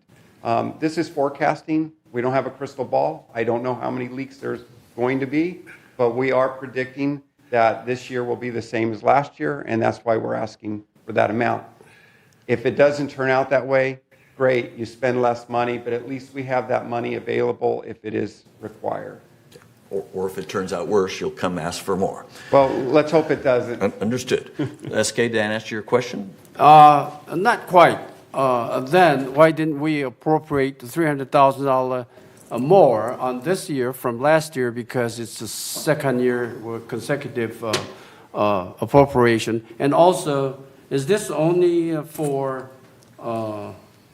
I'm just saying it, Leonard Roof Company requesting? Leonard? Or what? Lettner, I think. So we have a contract with Lettner Roofing that goes through, I believe, December of 2025. After that, we'll go back out to bid for contractors. But yes, right now you have a contract with Lettner Roofing, and Lettner does provide the repairs on all the roofs in the community. And so I think the question was, why didn't, it sounds like perhaps you thought last year was an anomaly, or we all thought, because we helped put together the budget. It may have been a one-off, and now it turns out that, so hopefully we will use this experience. Now we've had 2 wetter years in a row, and hopefully there's a meeting on Thursday to talk about the M&C budget. Hopefully this will come up there to make sure that we're budgeting the right amount for potential rain leaks. You're absolutely correct. Again, this was not anticipated for this year. And, we go through long periods of drought, and the budget that we have is based on that. But we're looking now from this year, last year, and beyond that we're going to use all of that data for the next budget. The follow-up question, is that means we did already have all the instance of roof leak, right? Am I correct? I'm sorry, can you repeat? That means we did have all the roof leak this year. Yeah, so we have Okay, roof so leaks. we have extraordinary amount of the quantity of the roof leaks. So are those being fixed, or is it still vinyl tile. What's the status of those No. So leaks? we did explain in the report how those leaks are addressed. I can go over that with you. So a resident will experience a leak. They'll make a call or put to resident services. Resident services will enter a ticket into our system. We receive that ticket. We either go out ourselves, or if it's a rain event, we send Lettner out, and then they cover it. Then they come back when the weather is better, and they repair it. And then we receive those bills for that. I mean, that's how it works. So I was under the impression that SK was asking, are there leaks not being fixed as a result of not having this $300,000? Oh, or no. are we you staying can on see- top of them to date? No, we stay on top of them. We can't let a resident go with a leak in their roof, so we go out there and we repair that leak. There are costs that you can see that we incurred that we don't have budgeting for, and that's what we're trying to reconcile that now. Okay, so essentially we're over budget now. We're trying to We are get- over get budget. back. Does that help you, SK? Yeah, a little bit, but that means Lettner, they spent their own money to fix our roof so far.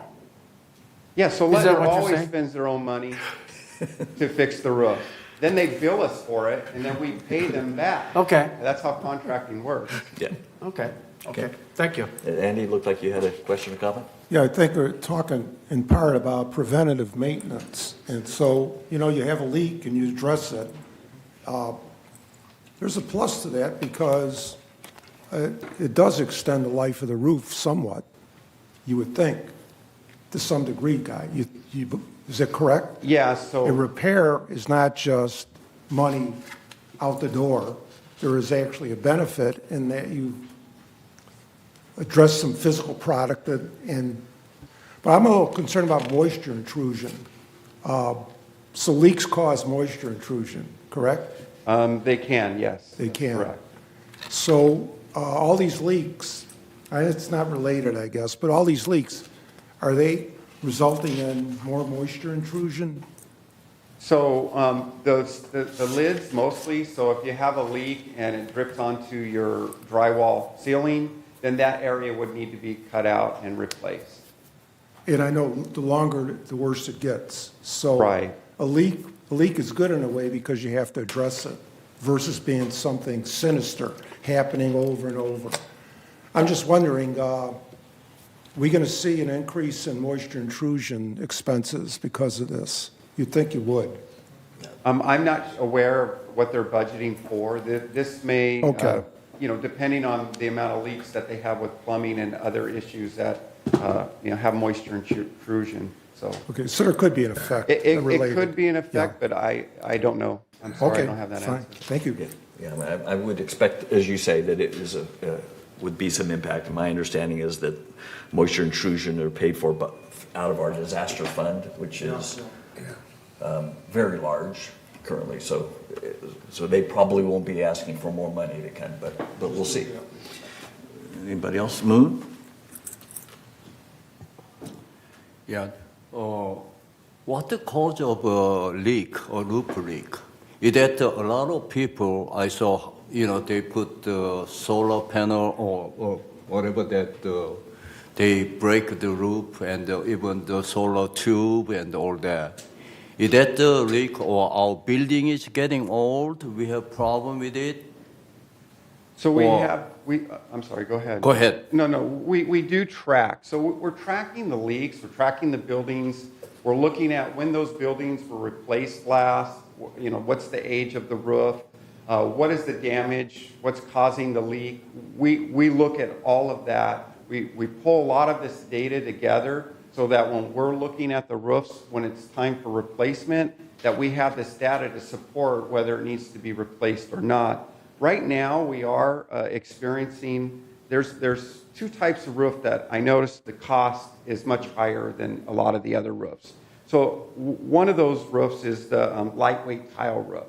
And we've brought this to the attention of the board in previous years that roof system is failing earlier than anticipated.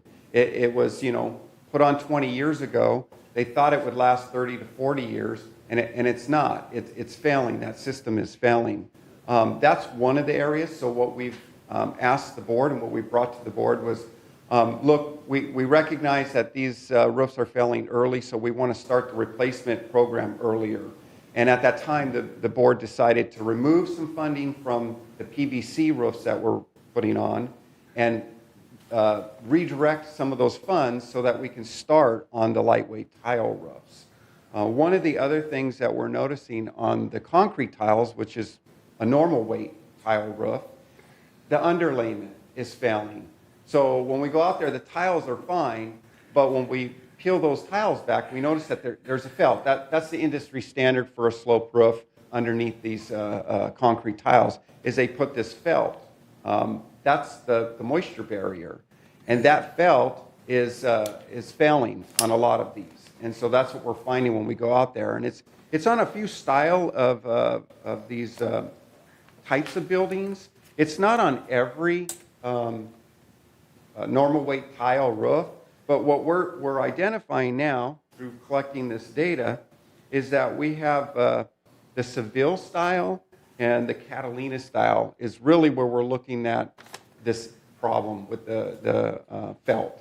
And so we're going to start looking at how we can address those. There's 11 Seville style buildings and there are 78 Catalina style buildings. Not all of them are experiencing this leak issue, but with all the leaks that we've had this year, we've noticed that those are they're ranking. So if in the first 3 months, by the way, because that's what the data we had originally brought forward, I'm showing 30% of the cost, 37% of the cost for these repairs is on the lightweight tile roofs, and it looks like 34% are on the normal weight tile roofs. So that's 70% of the funding that's going out paying for these leaks. So those are areas that we need to start looking at and maybe put on a program for replacement. And again, this has only been noticed during these heavy rains. So maybe there's another issue or a problem that we can identify that's causing this. No, let me. No, go ahead. Oh, I haven't finished. I'm sorry. Okay. Our technology improved. So building is getting older, 50 to 70 years old building. So we're going to have more problems because of that. But whenever we fix it or repair or planning to improve it, technology has been improved. It didn't make any difference? Second question is, are we expecting more this kind of problem or less problem because of technology improving? So as far as these roofs, the concrete tiles, the normal weight, they're not failing. They're lasting. So they'll last 60 years or better, in some cases, depending. There may be breaks now and then. Someone gets up on the roof and may break a tile and then we find it later. But where the technologies come into place is on that underlayment. Remember I said that the industry standards of felt, well, they've come out with synthetic. But right now, the difference in the life expectancy of felt and synthetic, not that far off. So it's not a great improvement. So we would have to look at a cost analysis. Is it really worth getting 5 more years? And what is the cost to get that 5 more years if that's the life expectancy on the synthetic paper? So, and that's like a polymer that's woven together, whereas the felt, I think it's like, what is that? That's a polypropylene that's put together on a felt paper. And that's what's used. That's the industry standard. You'll find that on every roof. And what happens is that breaks down. Just like the stucco system, you have a barrier, a vapor barrier, which is a paper, and it's rated to withstand moisture for a certain period of time. So you have like a 30-minute paper that they put behind the stucco because the water goes through that system and then falls down to the bottom of the wall up against this vapor barrier. That barrier is rated for 30 minutes. So somehow water gets trapped in that wall between the stucco and the vapor barrier. The water will eventually penetrate, and that's where you'll find where we get this dry rot if it's on the seal at the bottom. And the way to avoid that is that you have a drip system. So the water goes down in between the stucco, up against the paper, it goes down, and you have an area at the bottom of the wall where the water could come out. If you bury that, no longer can the water come out. So we have to identify those problematic areas and find a corrective measure for that type. Otherwise, the other issue is the paper eventually wears out. It just wears because of life, and that could be 30 years. And so a lot of these buildings that are 60 years old, we're noticing that the vapor barrier, or that water barrier, is disintegrating on a lot of these. So that could allow for moisture to get in. So we look at all of this and we bring that data together to try to come up with solutions that are economical. That's what we do. Brad? Just to follow up on what he's saying, outside of the gates, this felt and underlayment is a huge issue in all of Southern California for buildings from the 60s through about the mid-90s. Because what happens is when you're putting a roof on, you put the underlayment on, and then you stack the tiles on pallets up there so that you have a load that it gets used to. But if you leave it like that for a month or 6 weeks or 8 weeks, the UV is deteriorating that underlayment, and that's what happened. Back in those days when it really didn't rain here that often, they would leave them out for months, and then they'd finally put the tiles on. And we're seeing that everywhere right now outside of the gates, is that roofs are failing because of that underlayment, as the UV just destroyed it. Good. All right. That's right. So very good point, and that's absolutely correct. And that was an industry standard at the time when they were doing the roofs. But even now, if there's broken tile and it's not reported and nobody sees it, eventually the UV rays can get to that paper. And that's why we find these areas where there's just a spot leak, so we can go up and fix that. We actually double up the paper, so we put 2 layers of the felt paper on. That's our standard now. But that's where you'll find these leaks. So when we say, hey, we found a leak and we fixed it, typically it's because a broken tile allows for the UV rays to get to the paper, which it normally wouldn't, and then that paper breaks down. And over time, we end up with a leak on that. So that's a very good point. Yeah. Reza? Just a quick question. Any of these leaks fall within the warranty of the roofs? No. So very good question. We don't have that. So the newest roofs that we're putting on are PVC, and the only damage that we find on the PVC, which is very minimal, is when someone gets up on the roof and does work, and they either drop a tool or they're cutting something. We don't know. It's unknown. We don't know who did it, but we take photographs of it to identify those damage. But as far as the system itself, the seams and everything else about the system, we don't see any failures. Great. Okay. Well, Brett, what? Matt, typically roof warranties are manufacturer warranties, not installers. So once you put a roof up, you'll have the manufacturer will send inspectors out to make sure that it's being put on properly. But there's nobody that's putting them out over 20 years unless, I mean, there's some new technology, and I've asked Manny to put together a spreadsheet of all the roofs when they were done, maintenance, all that kind of stuff, so we can take a more of a scientific approach to, how we go about replacing the roofs or what new technology is available and whether it's worth it or not. Good. Okay. Thanks. Appreciate it. Jim? And you've taken one step where you double felt, so that's a good step. But there's a third step you could take, is take 80-pound roll roofing and put underneath, and then you hardly ever have a problem. Correct. And that method has been used on some of the buildings here, but you're right. There's an extra cost to that. Okay. And again, as I mentioned before, if that extra cost will make these roofs last for longer and minimize leaks and expenditures and frustration and for our members, bring it to us so that we at least understand what it is. We can vote yes or no to spend it, but don't assume that we're tight with money and we won't want to spend. We're expecting you guys to bring solutions forward to us, even if they cost, and let us decide. Thank you. So with the lightweight tile, we have been bringing more and more. We were asked to keep the budget level at one time. At one time. We didn't want spikes because for the lightweight tile, all of those roofs, I think there were 370 roofs, somewhere around that number. They were done in 3 years. Imagine trying to do 370 roofs today, what that cost would be. So We try to level that out. We try to, so that we're not experiencing too many leaks, but at the same time, we're allowing those roofs to go to the longest life that we can get out of them. Okay, appreciate it. Okay, thanks. All right. It's now time to vote, unless there's any member comments. So, okay, so it's time to vote. Again, we're voting on whether to approve the supplemental appropriation of $300,000 from our existing funds to another one. All right. The motion's not up. Granicus did restart, so if I could actually have everyone raise their hand. Okay. Thank So all you. in favor of this, please raise your hands so that Michaela and Paul can see and count. Okay.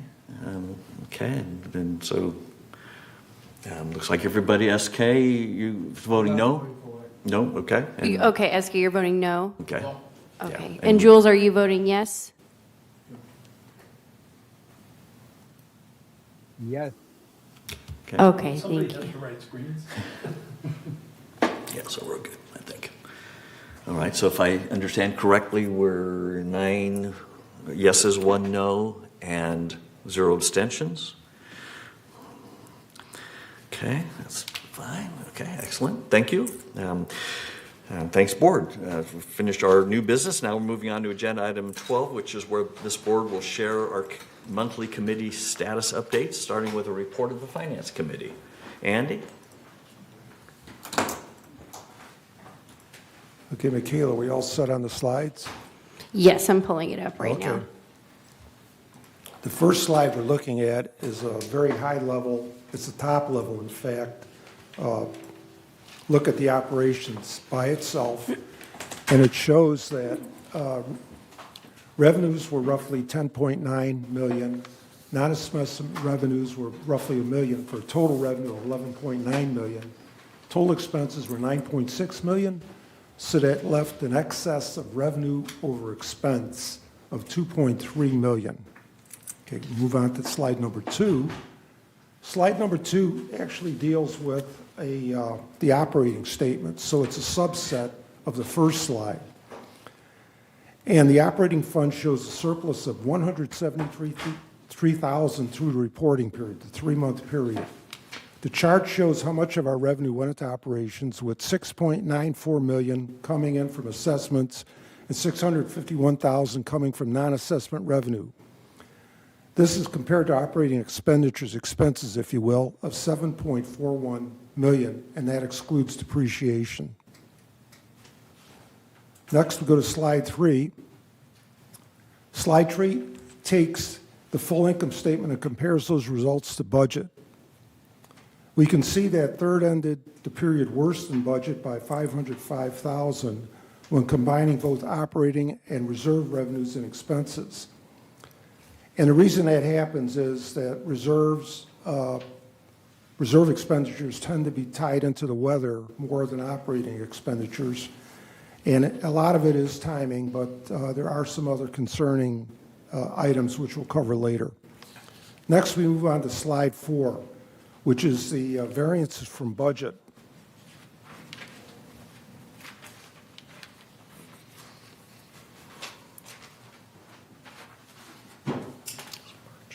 As you can see, outside services, $437,000 favorable, is primarily found in landscape and maintenance and construction due to the timing of work and invoices compared to an even budget spread. It's partly due to the way the budget is spread out, which is pretty much evenly, and we know weather is not even.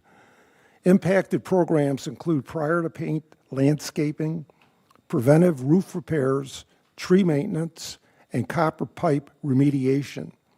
Staff anticipates prior to paint landscaping expenses beginning to come in by June 2024. Again, landscaping is, you can't work in the rain. These favorable programs are partially offset by the waistline replacement program as a result of the work being completed faster than the budget spread it out. So 3 out of the 7 buildings, roughly 40%, were completed in 2024 compared to maybe a third in the budget, or quarter rather in the budget. Employee compensation and related expenses, $337,000 favorable. This resulted primarily, again, in the landscaping and maintenance construction departments due to open positions. Impacted areas includes grounds maintenance, paint, and carpentry. Recruitment is in process to fill open positions.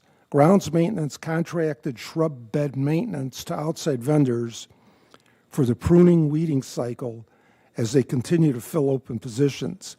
I'd just like to point out that the corollary to this is outside services, and everybody's having trouble hiring people. So you got to cut people some slack if you can't get the people to do it. All I can tell you is we're trying.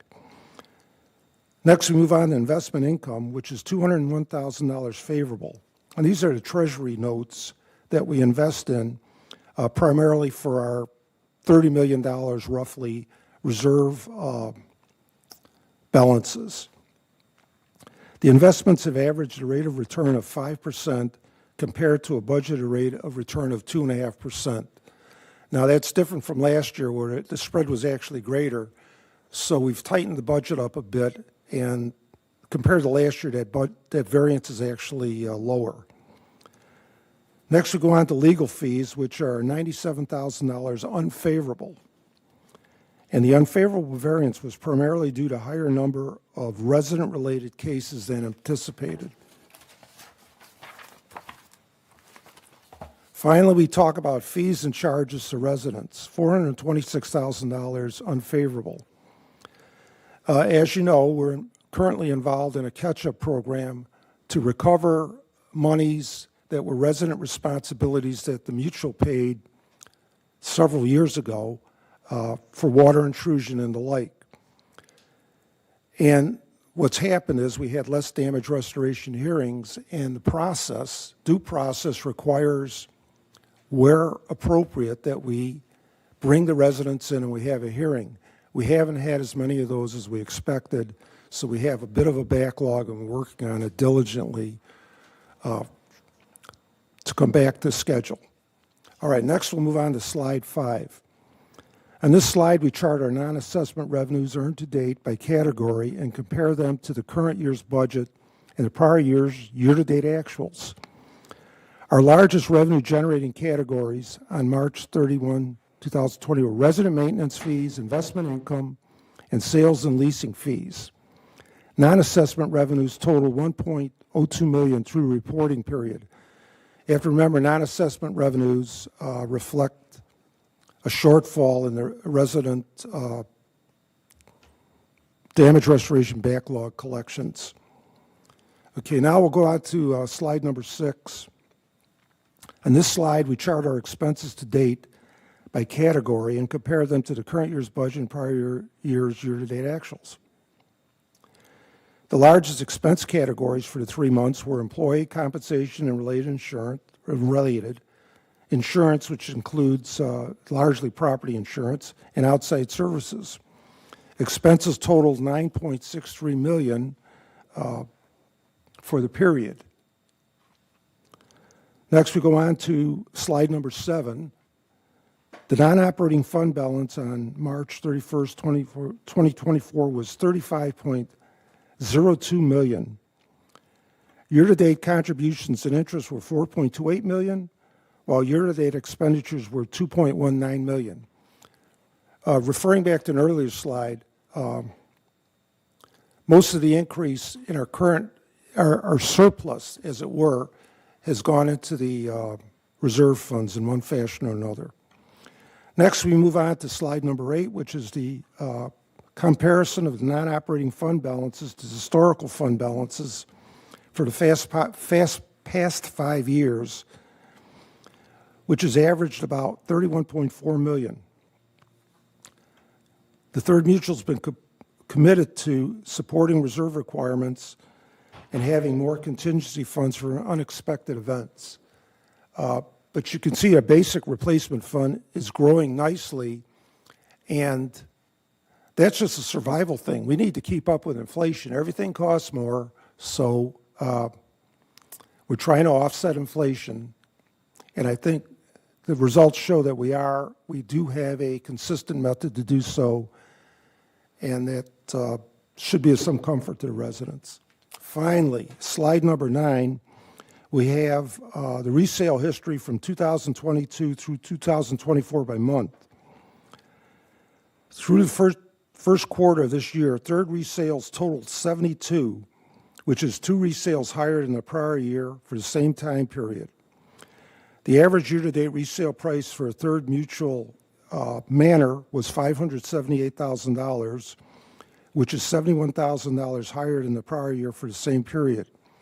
I can tell you, because I have to sign off on this stuff as treasurer, when people are coming in here, the resales have rebounded nicely, and it has a lot of effects. GRF, for one, gets a $7,500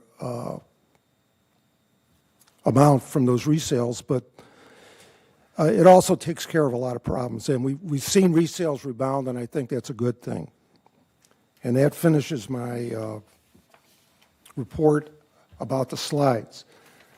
I do want to point out that we will be meeting next week. We'll be week following. We'll be meeting June 4th at 1:30 p.m. in the boardroom, and that's to go over these same results, but also to look over our investment policy for the roughly $30 million, or actually, $30 million, $32 million that we have in investments in Treasury bills. We're going to be talking about our policy in extending or in renewing those notes as they come up for renewal, whether we should go long or continue with our current policy, which is a laddering policy. So I hope you all can come to the meeting on June 4th at 1:30 p.m. in the boardroom. Thank you. Great, thanks for that update, Andy. Appreciate it. Next, we'll have the ACSC. Jim? Yeah, the committee met on May 13th, 2024. We continue to update our standards to comply with current and future building codes. Yesterday, we had a workshop with staff to establish necessary steps for alterations information available from the HOA. It was very successful in finding all the different levels where we could search for that information. Along with that, Alterations is developing a flow chart to show all the behind-the-scenes work that's done by staff, which justifies the hours that are being charged for the first inspection from records. Again, we just keep moving forward, trying to make everything more open, more visible, more accessible to the members. And members that are selling can get a request for records. So it's a very comprehensive request for records. It may cost some for that, but that's done through resident services, not through alterations. And that's one of the things where we need to work together with alterations and resident services to know that we're not duplicating the same service. Our next meeting will be on June 10th, 2024 at 1:30 p.m. in the boardroom and as a virtual meeting. Thanks, Jim. What's new regarding the Third Maintenance and Construction Committee? Brad? Yes, so we held our meeting on Monday, May 6th.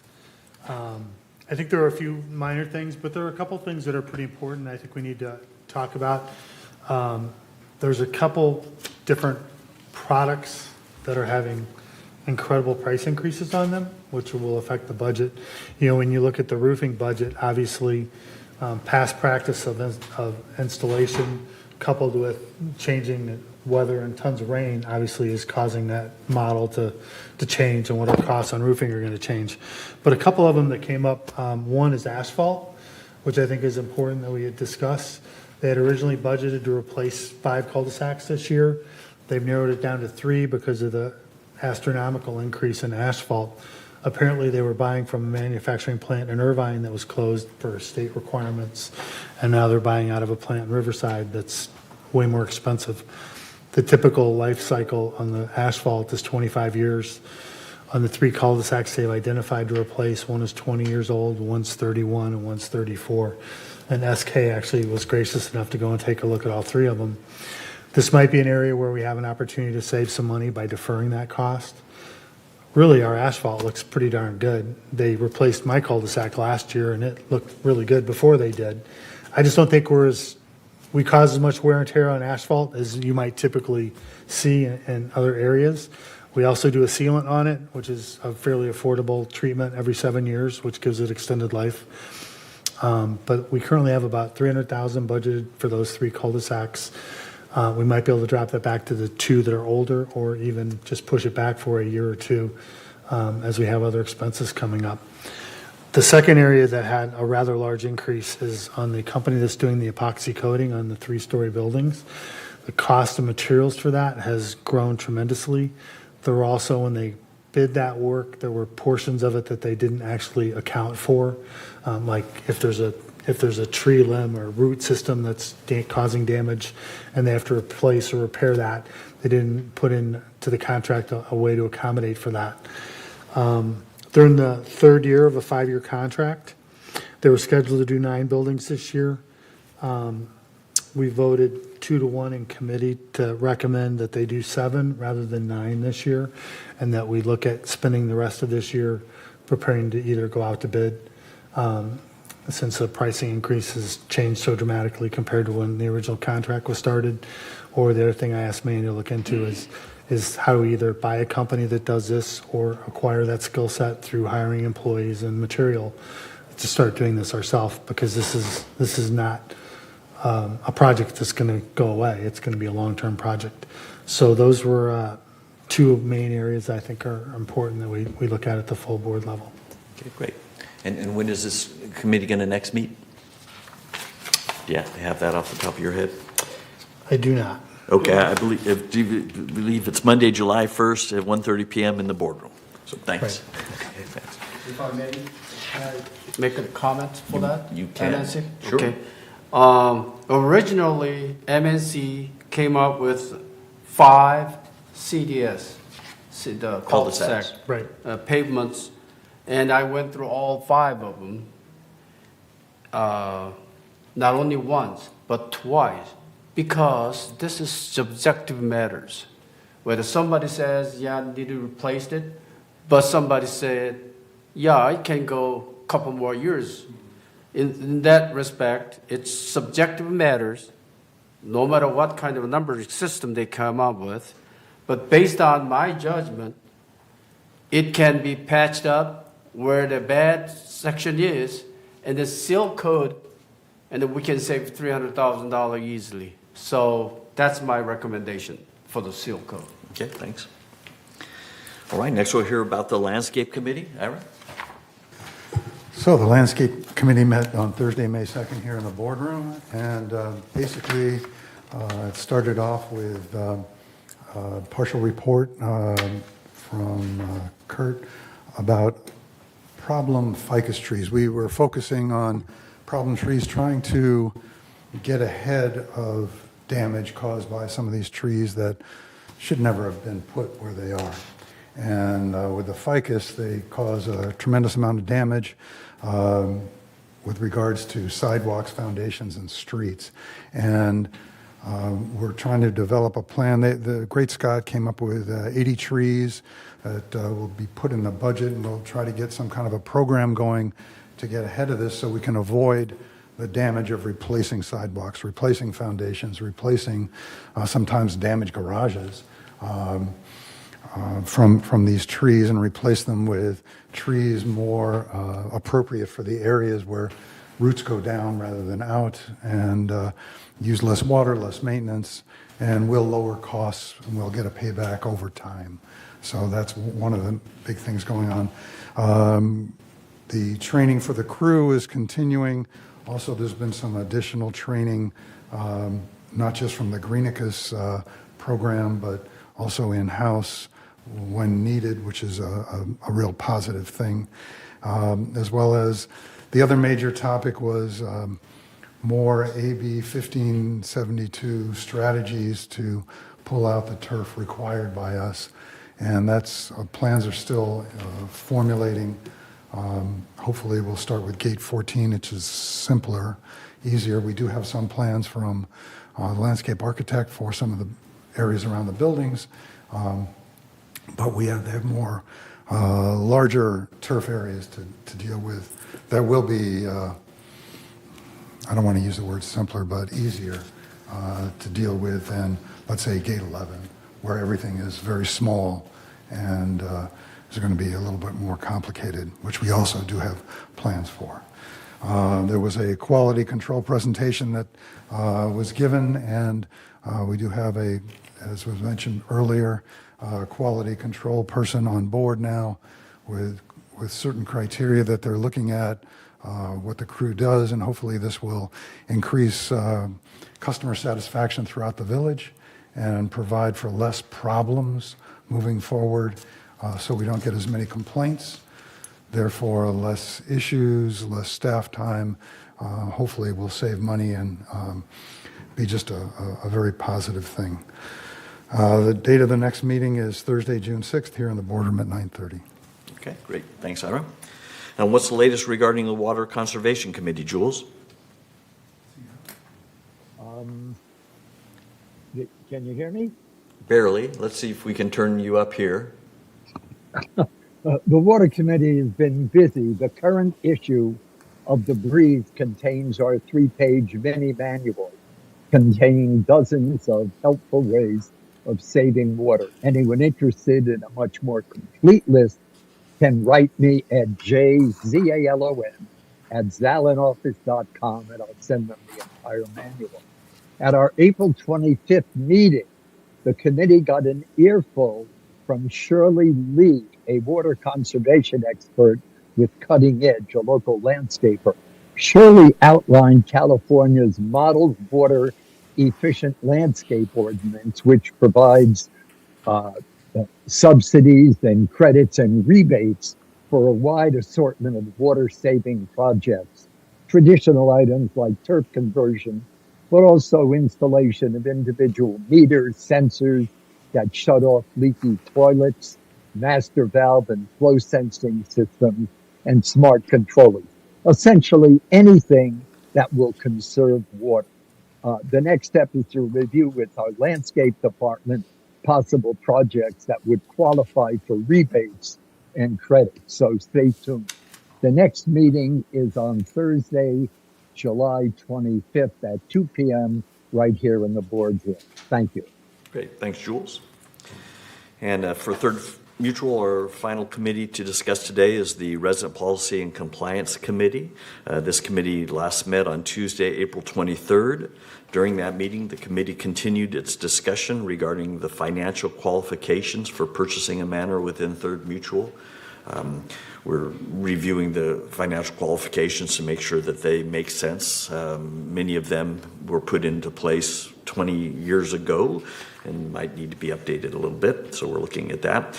We also started discussing the potential implications of reducing Third's leasing cap from 30%, which is what it is now, down to 25%.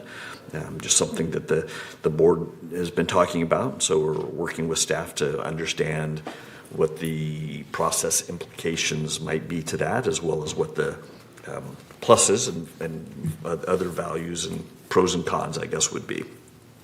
And we also talked about Third's traffic rules and regulations.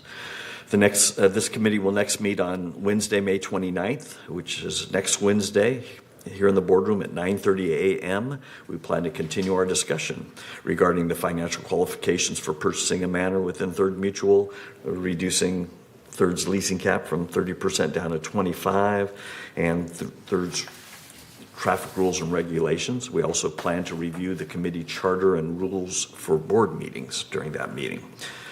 So that is all we have for Third Mutual committees. Now we'll move on to agenda item 13, where we'll share our monthly GRF committee status updates, starting with the GRF Space Planning Ad Hoc Committee. Andy? Thank you, Mark. The committee last met on May 1st of this year in the auditorium at the PAC, because it was a very spirited meeting. And of the approximately 200 people that showed up, it was obvious that the audience did not really represent, in my opinion, the village, but people came there because of certain beliefs. Two proposals were presented at the meeting. One was to replace Building E at a lesser scale than it was originally proposed. It's basically a security facility. The second proposal had some movement around utilizing a space that's vacant right now, getting us out of lease space, and generally improving the flow of activities in the village.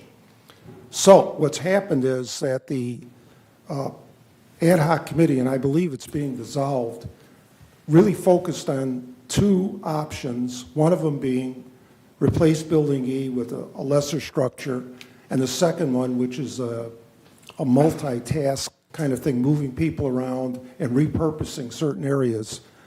Those two options are moving on to review by the GRF board.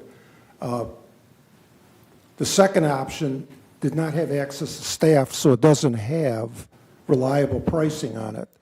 So the idea is to be apples and apples, both proposals have to be priced by the appropriate staff, and I'm hoping that that happens, and in that case, there will be a vote taken by the GRF board as to how to proceed. That meeting, the date is yet to be determined, and I hope you all keep involved in it. Thank you on that one. Thanks. And while Can I have a question for Andy? Sure. yeah. Andy, one thing about replacing Building E, in the equation, I've never seen them actually put into the equation the maintenance and the control and everything else that goes into a building after we've built it. Has that itemization been put into the equation, or do they just leave that out? No, and as I mentioned earlier, the Building E started out covering, 40 people, something like that. And what it's morphed into is basically a satellite security facility in the yard, much smaller than was originally envisioned, covering only the security people. And what it doesn't include is maybe 20 other people that have to be housed somewhere, but the proposal doesn't say where they're going to go. So that's an open question, and there's a cost to that. Secondly, we're leasing space right now. The Building E option, as proposed, doesn't get rid of that lease space in its entirety. So again, another cost. And then there's maintenance, et cetera, et cetera. I also said that the option two, the shuffling things around, hasn't been priced yet. And having been a member of that subcommittee, I can tell you we asked for a total inclusion of things. You don't know what you don't know. So the experts are supposed to look at it and say, well, you forgot to do this. Okay, put it in. So apples and apples. And I think what you're pointing out is that we don't have apples and apples yet, and that's something we need to seek. But again, I just wanted to say that the Building E proposal and the option two, which is shuffle things around, were advocated based on a set of guiding principles. I believe that the second option, the shuffling things around, met all those principles, but the first one, replace Building E to a lesser extent, doesn't. So I want to say to all the people out there that don't like the second option for whatever reason, it met all the criteria that were put out there. If you eliminate some of the criteria, for example, if you say, okay, leave people in leased space, that would have led to a different proposal. But we met all the criteria as stated. So all I want to say is, again, like I said to JR, it's not personal, it's business. This is how we were boxed in, and if those guiding principles are valid, we met the guiding principles. So I don't know what more to say to that. Beyond this, it's a political thing, apparently, and that's up to GRF board to figure it out. Thank you. Can I make a comment? Sure. If I may. Since I attended that meeting at the Clubhouse 5, I noticed that two things. One is vast majority of the attendants, 90+%, approved for Building E, new building, which chairman came up with a $5-point-some million appropriation. And the second one is chairman said the committee is done. So we no longer have that committee. Okay. Okay, thanks. And while I have you, Andy, what's new with the GRF Finance Committee? Okay, the GR Finance Committee met on April 17th. The next meeting is June 19th at 1:30 p.m. in the boardroom, and also as a virtual meeting. I just want to say, we do have first quarter results for GRF, and comparison to third, GRF is showing an excess of revenues over expenses of $523,000, so that's good. Thank you. Okay, thanks. And next, we'll get an update regarding the GRF Security and Community Access Committee. Reza? Thank you, Mr. Chair. The Community and Access Committee met on April 24th. Several of the highlights of the meeting was one, staff recommended entering into a MOU, the Memorandum of Understanding with the City of Laguna Woods to allow GRF Security Communication Center to use 800 megahertz of radio as part of the Orange County countywide coordination communication system and monitor the Orange County Fire Authority response to Laguna Wood Village. And that was approved and sent through. The other highlighted one was discussion of the cost of replacing lost or stolen member's card. That was discussed this morning also, was 0 to 60 to 120, depends on the condition or circumstances of the lost card. And that's now in the GRF board. The other one was discussion of how to change or improve the cards that we have into a smart card. Right now it's a dumb card, it's just a card. Don't use it very much. But, well, we've used it in a couple of places, like Garden Center use card and in tennis court use, but I don't know any other places that use that. Maybe the gym over here might use it. I'm not sure of that. But anyway, we have this card that has, the opportunity to become a smart card and used for all the facilities, but there's cost associated with it. There's some changes. So those were discussed.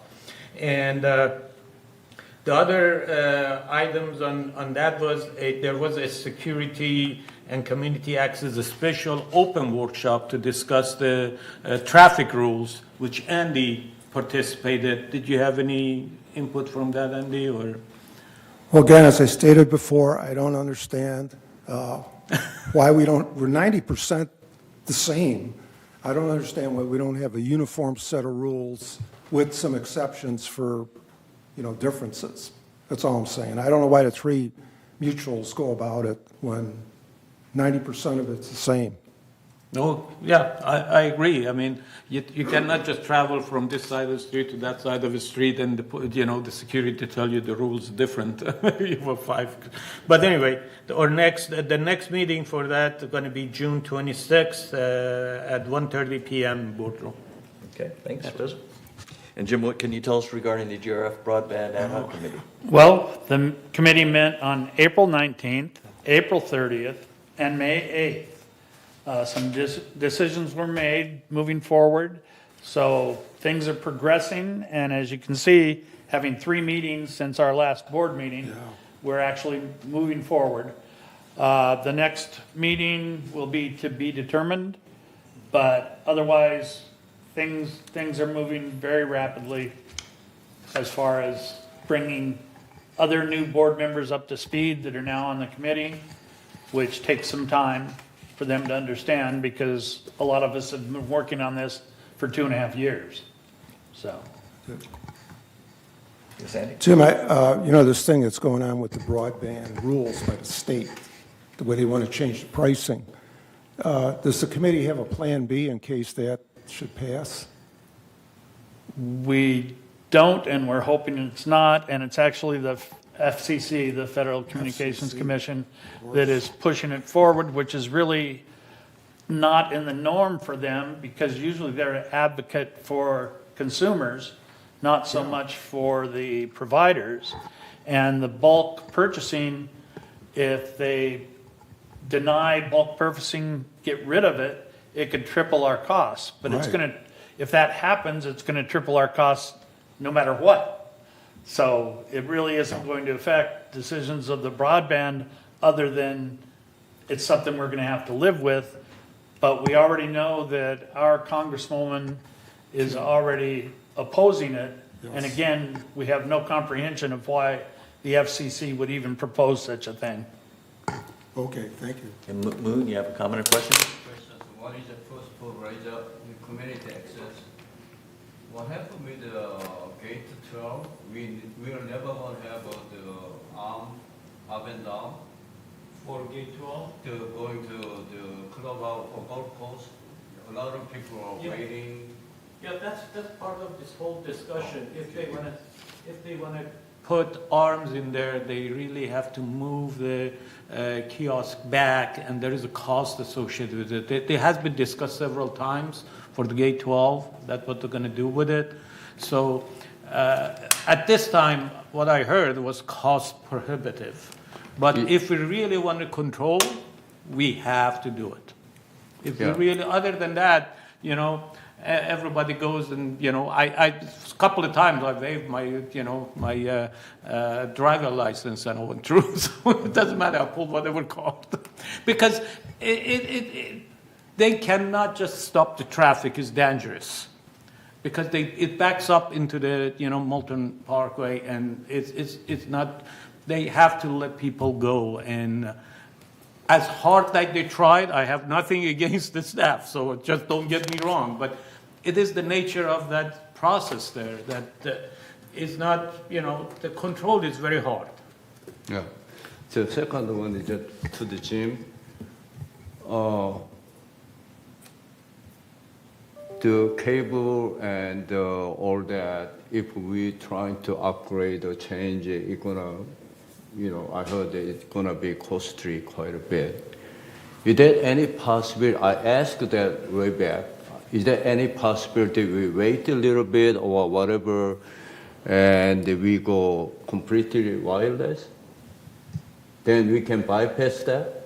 Bypass what? Actually, it kind of put me in a position here, because we really can't discuss in open session those specifics, because it's all contractual matters that we're looking into. But in closed session, I can answer those. And we actually have Paul Ortiz coming to our closed session to give a presentation today. Last time, about a year ago, I attended that meeting and I brought that wireless issue, and then Steve was telling us impossible. So, but when I look at the technology improving here, and in many places I heard many other people saying it is possible. So I'm not so sure what. Okay, great, thanks. Everything is possible. Thanks for that. Next, we'll get an update regarding the GRF Mobility and Vehicles Committee. Yes, Mobility and Vehicles Committee was held on Monday 15th, which is a couple days ago. In the meeting, committee discussed 3 village transportation program and a city transportation program for the following. First, fixed route, which is known as Easy Rider program, and a fixed route. Number 2 is a journey program, which is curb transportation service for medical need. And the 3, booster program, that is contract service through Lyft or Life Incorporation. Residents can call, served by calling Transportation Office 949-597-4659 during the following hours: Monday through Friday, 7 a.m. to 9 a.m., and then 5 to 10 p.m. Those 2 time period. Sunday, 8 a.m. to 10 p.m. And Saturday, excuse me, I screwed up. Saturday is 8 a.m. to 10 p.m. and Sunday is 8 a.m. to 5 p.m. And also, the last item was the Laguna Woods City Yellow Cab program that requires a senior mobility program card. The card can be obtained from City Hall by registering at the City Hall. Next, the MNV meeting is scheduled on Wednesday, August 7th, 2024. Thank you. Yeah, I didn't go to last meeting because I had to go some other place, but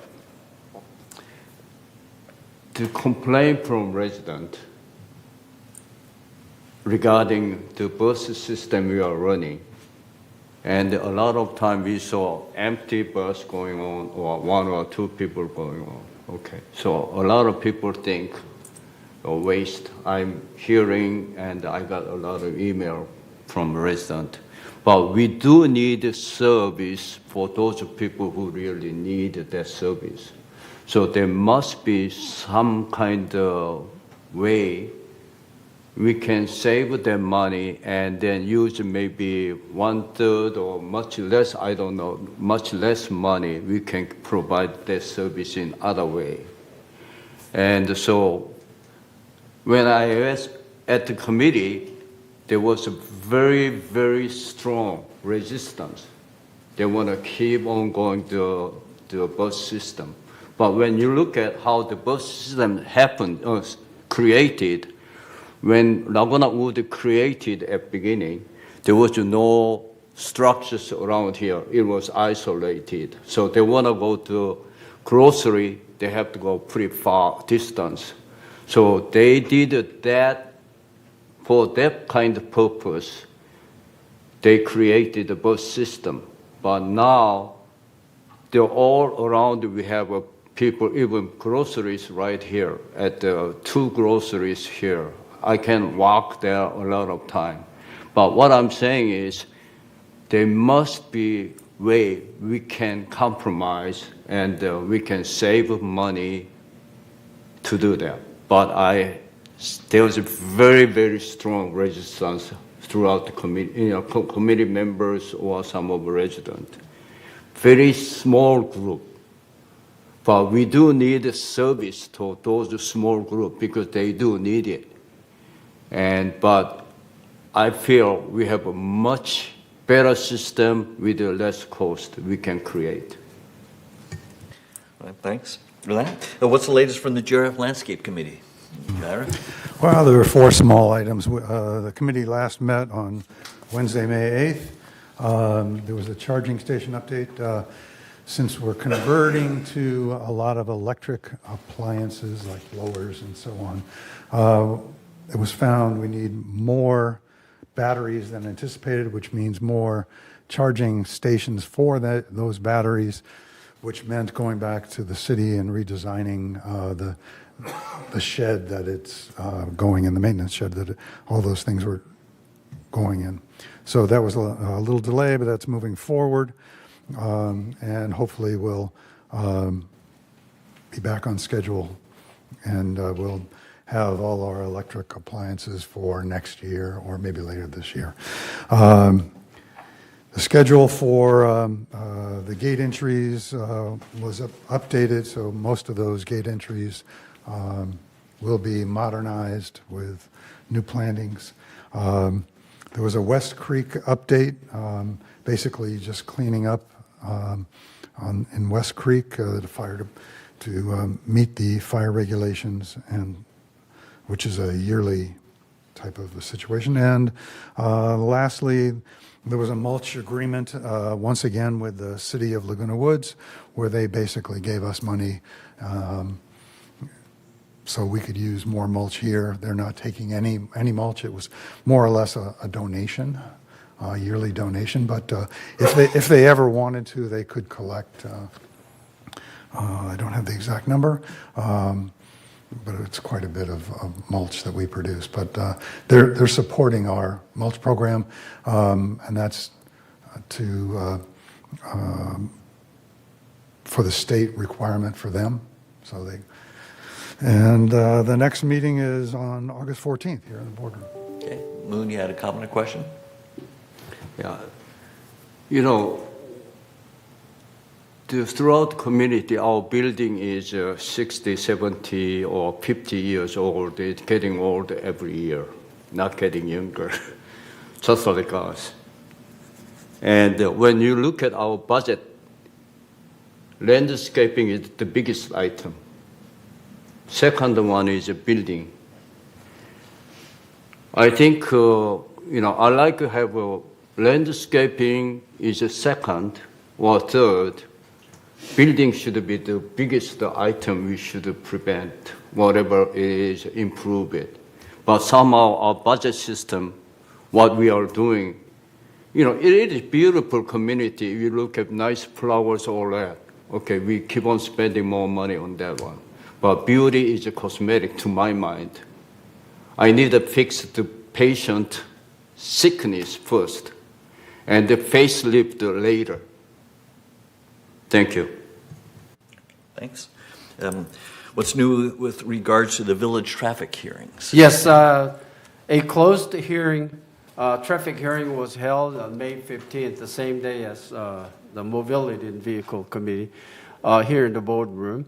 In the traffic hearing, total of 4 violations were heard, and the committee voted as follows. First, 1 abandoned vehicle that was not guilty and no fine because that vehicle was considered as a RV, but actually when we review and the claim from the owner, that was not the RV. So we voted no guilty and no fine.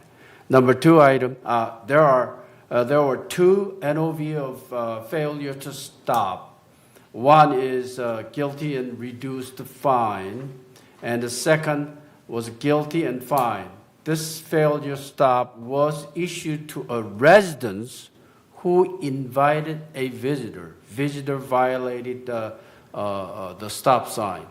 That means the resident is responsible of a visitor's violation. Please, residents, keep in mind that. And the last one is 1 speed violation that was over 11 to 15 miles per hour. No guilty, no fine due to 2 reasons. 1, very difficult to identify driver. And then second item is no public notification or information was issued. This was based on trial basis that the management directive of no violation, no stop of the vehicles who violated the speed. So I hope this is the last one that we review, the NOV for the speed violation. And the next traffic hearing schedule is on June 19th, 2024, 9 a.m. in this boardroom. Thank you. Thanks, SK. Next, we'll have an update of the Information Technology Advisory Committee. This committee, known as ITAC, is overseeing the development and implementation of a new village-wide computer system, Dynamics 365, which is a Microsoft-based, cloud-based application developed to support large organizations, is what is being configured and implemented to support Laguna Woods Village. The first phase of Dynamics 365 implementation will focus on our financial and key back-end functions and activities, which include accounts receivable, purchasing, general ledger, fixed assets, warehousing, and project accounting. This first phase is scheduled to go live in August of this year. End-to-end testing continues to ensure that the system is ready for deployment, and included are plans to test the data conversion and go-live activities. The ITAC, which is a closed committee, is scheduled to next meet on Friday, May 31st. And finally, the following GRF committees have not met since the last third board meeting of April 16th, so there are no updates for these. The GRF Community Activities Committee last met on April 11th and is next scheduled to meet on Thursday, June 13th at 1:30 p.m. here in the boardroom. The GRF Media and Communications Committee last met on April 15th and is scheduled to next meet on Monday, July 15th at 1:30 p.m. here in the boardroom. The GRF Maintenance and Construction Committee last met on April 10th and is scheduled to next meet on Wednesday, June 12th at 9:30 a.m. here in the boardroom. And finally, the GRF Disaster Preparedness Task Force last met on March 26th and the next meeting is scheduled for next Tuesday, May 28th at 9:30 a.m. here in the boardroom. So this concludes our committee reports. We're now on to agenda item 14, which is for the board to note of any items they would like to be discussed in a future board meeting. So far on our list, we have one item, which today we put on a 28-day member review and comment, and that is the approval of the revision to standard 47 for bathroom splits. Are there any other items anyone would like to be considered to be added for a future open board meeting? Andy? Yeah, Mark, I don't know how to phrase this or who it belongs to. A smarter ID card. Not smart. Our cards are smart to some degree, but a smarter ID card. Okay, I would think that would be a GRF thing, but okay. Probably Community Access Committee, but I'll It could be see if I can find ITAC. out for you. Could be ITAC also. Okay. Okay. All right, any others? Moon? Yeah, there's a lot of rapid improvement or changing including AI technology right now. It's a big evolution coming or going on right now. So if we wait about a year, we may see the whole different game. So if we put a lot of money right now, bring in new computers or systems, and then maybe another year later it will be outdated. So I want to put that in consideration. Thank you. Okay. Yeah, and just to clarify, the Dynamics 365 is a living, breathing system. It's not something we purchase and we're doing it in-house. It's in Microsoft's facilities as they implement new technology, including artificial intelligence, we'll be able to take advantage of it, maybe for a fee, but it'll be part of what they offer. So thanks for that. But unfortunately, technology moves so quickly, we can't wait. We've got a lot of things that technology can help improve. Even today, if we'd had it already, we'd be saving money, but it takes a bit of time. So we'll continue work on that, but thanks. Any others? All right. Agenda item 15 then we'll move on to is director's comments. Do any directors have any final comments they'd like to share with our board or with members? David? Nothing? Brad? Moon? Okay. Ira? SK? Nothing? Jim? No? Andy? Reza? On the smart card, we just, our cards are smart. It has a strip on it. You can program it, but you need to have infrastructure in order to use it. So, we can program the card right now. There is no problem, but they don't have the infrastructure to use it. Okay, got it. Okay, Jules, you have any last-minute comments? Jules let me know that he has no comment. Oh, okay, got it. I didn't realize that, so thanks.